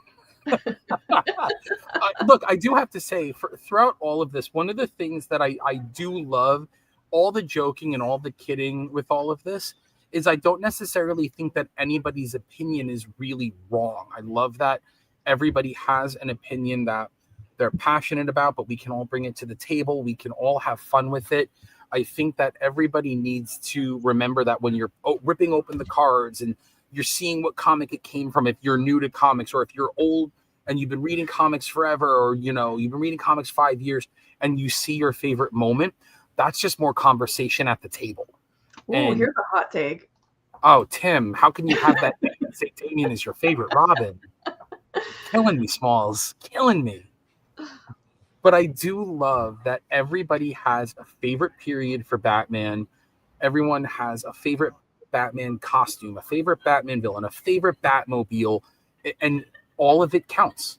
All of it is cool and all of it's fun. And I love that we are in a place now at Upper Deck where we get to highlight all of those things. And there's just more of a reason for all of us to, you know, buy cards, buy comic books, get on the platforms, talk to one another, and create a space where we're having fun with all of this and know that there's even more to come.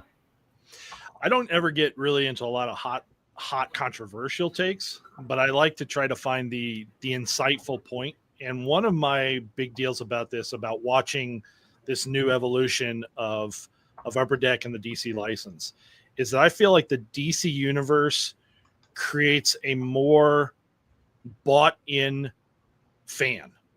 Like that what we're talking about again, like there's plenty of people, you love Spider-Man, you love your X-Men, you love whatever, that's fine. Sure. I don't have that, but there's almost a more bought in to the eras of, and again, all those different Robins, all that different Batman, you know, I feel like you have good conversations inside Marvel, but I feel like you have more encyclopedic conversations inside DC.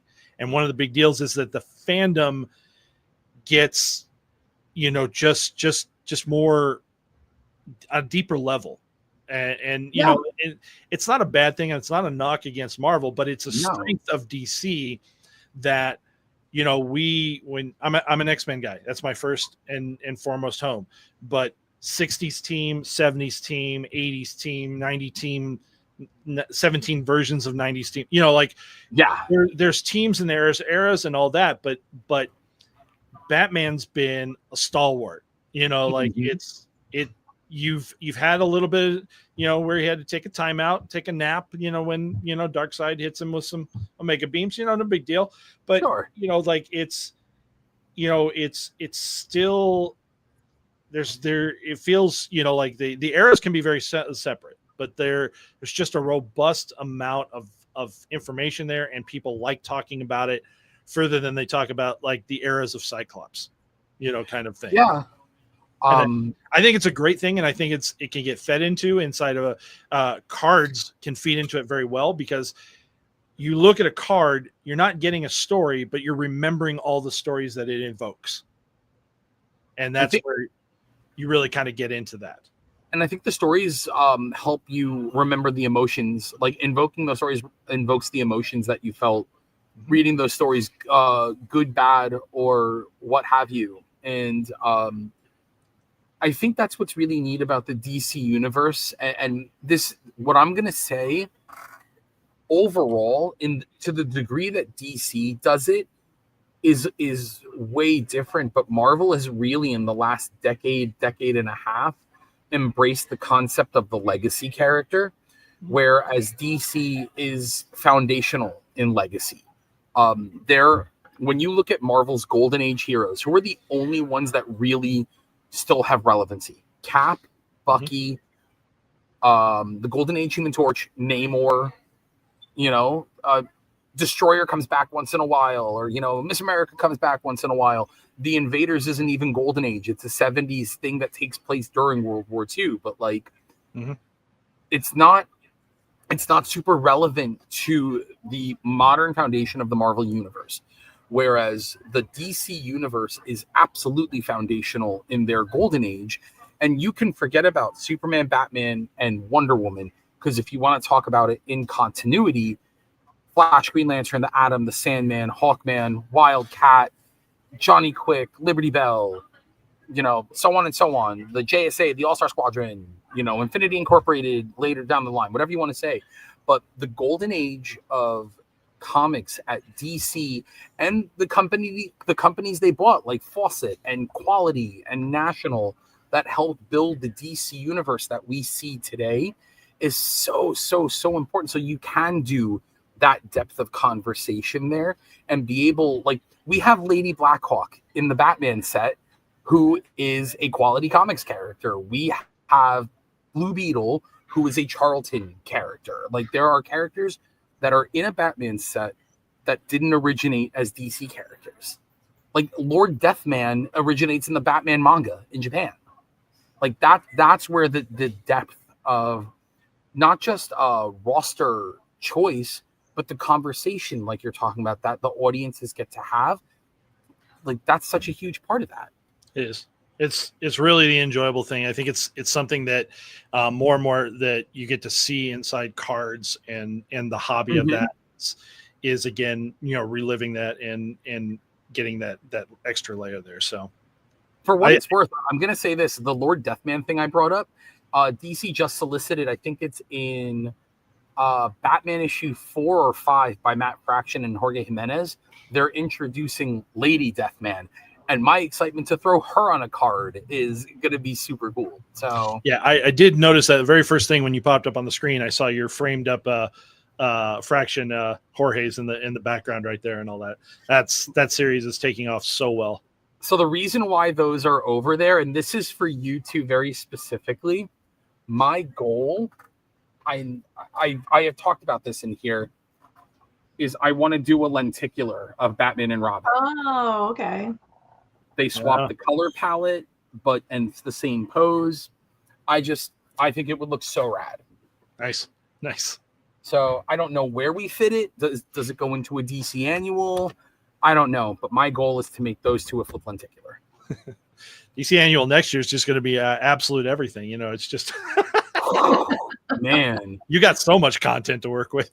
Well, it's crazy too, because there's that, and there's DCKO, and then there's the Fraction Batman launch. There's all of this stuff that's happening. The Superman books are fire right now, and then there's Next Level is starting next year. So you get a new Firestorm book, and a new Deathstroke, and a new Lobo, and a new Barbara Gordon book, and all this other, a new Batwoman book, all this new stuff from like all this really great talent. And let's try to give other characters books and see where it goes. And even if the books only last 5 to 12 issues, that's nearly half a year to a year of a series, and that's opportunity for us to make cards. Like, we got to do that with The Outsiders on DC Annual 23-24, and that book only went 12 issues, and Jackson Lansing and Colin Kelly wrote one of the best books that nobody was reading.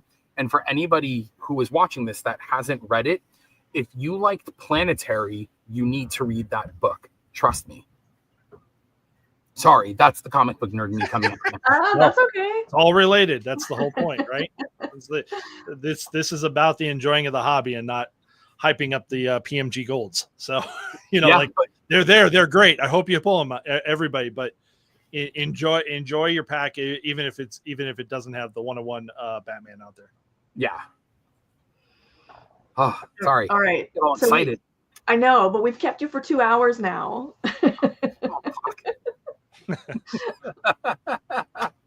No, I love getting to talk to you guys about this stuff. I love that Tony and Billy and Grant are so good at talking about the production and the technology and all the stuff that those guys put into it. I can't talk about that nearly the way those guys do, and I'm not going to pretend to, but I am going to talk to you guys about how I choose characters based on the inserts or based on the technology, or making sure that everybody's favorite makes it in here. And I think that DC Annual was a good example of it to start with, and to only have a year's worth of time. But on Skybox Metal Batman, we had 85 years of Batman that we got to play with. And I think that set just it shows exponentially what it is that we are shooting for, as long as we are fortunate enough to continue having this license. And I think in this case, the sky's the limit. Our next non-Batman Metal episode is going to be a revisit of DC Annual, and I'm pretty sure, I think, Keith, I said I'm at 26 slides. Yeah. So it's a deep dive, because it was so out the gate. It was such a good temperature check. Thank you. Yeah, we were look, we were fortunate that year. That was a really great year for DC books. You had new stuff launching. I mean, you had, Tom King and Daniel Sampere on Wonder Woman. You had Tom Taylor and Bruno Redondo not just ending their run on Nightwing, but winning the Eisner that year for best series for that book. You had the Beast World was happening at that point. You had Kelly Thompson on Birds of Prey, World's Finest, which might be the consistently most fun title that DC puts out month after month. And it's so funny that you mentioned World's Finest, because I have the insert for that right here on my desk. That insert set's so good. That Robin, I'm not a Robin person, but the Robin card in that is so outstanding. Thank you.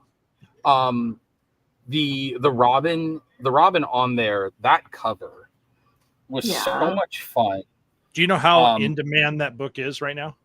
Oh gosh, yeah, absolutely. That's a $40-$50 book now. For a modern day cover, that's kind of crazy. I'm so happy to hear that. I love where the modern DC universe is, but I also love that Mark Waid is able to tell stories of the DC universe 10 years ago, 15 years ago, that still feels current and relevant to their world and to the continuity that is currently being built. But again, you don't do that if you don't care about the audience, the characters, the medium, all that stuff. Fun fact, though, that stack right there is being sent out to Dan Mora. Nice. Yeah, he was really excited about us using the art for those cards. And Amanda, I know we've talked about this before, but I'm going to show you this as well, Keith. So if you look on this, right? So we've got Negative Man and Robot Man. I know these very well. Yep. Elastigirl, right?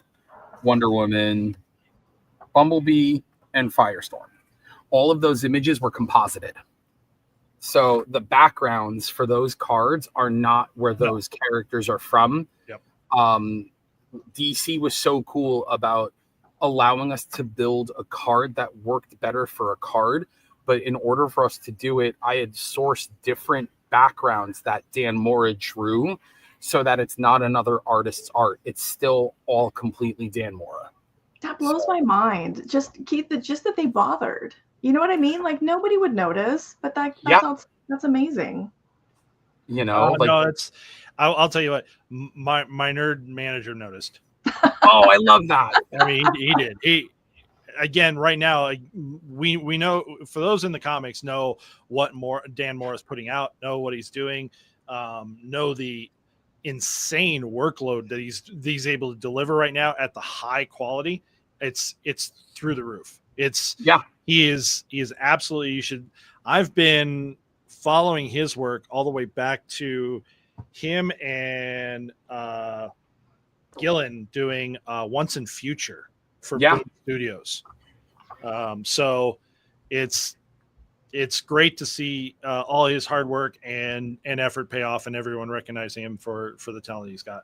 Dan Mora was doing that Power Rangers book over there, and I'm gonna say it, I have no emotional attachment to Power Rangers, and that book was spectacular, and it was everything that a good Teen Titans book should be is what they were doing in there. And a huge part of that is just how exciting Dan Mora's artwork is. Yeah, it's well done. It's great stuff to appreciate. Yeah, love it, man. Well, I think we're wrapping up. I think we have covered this really well. I think that it's a great product. I'm glad that it's available.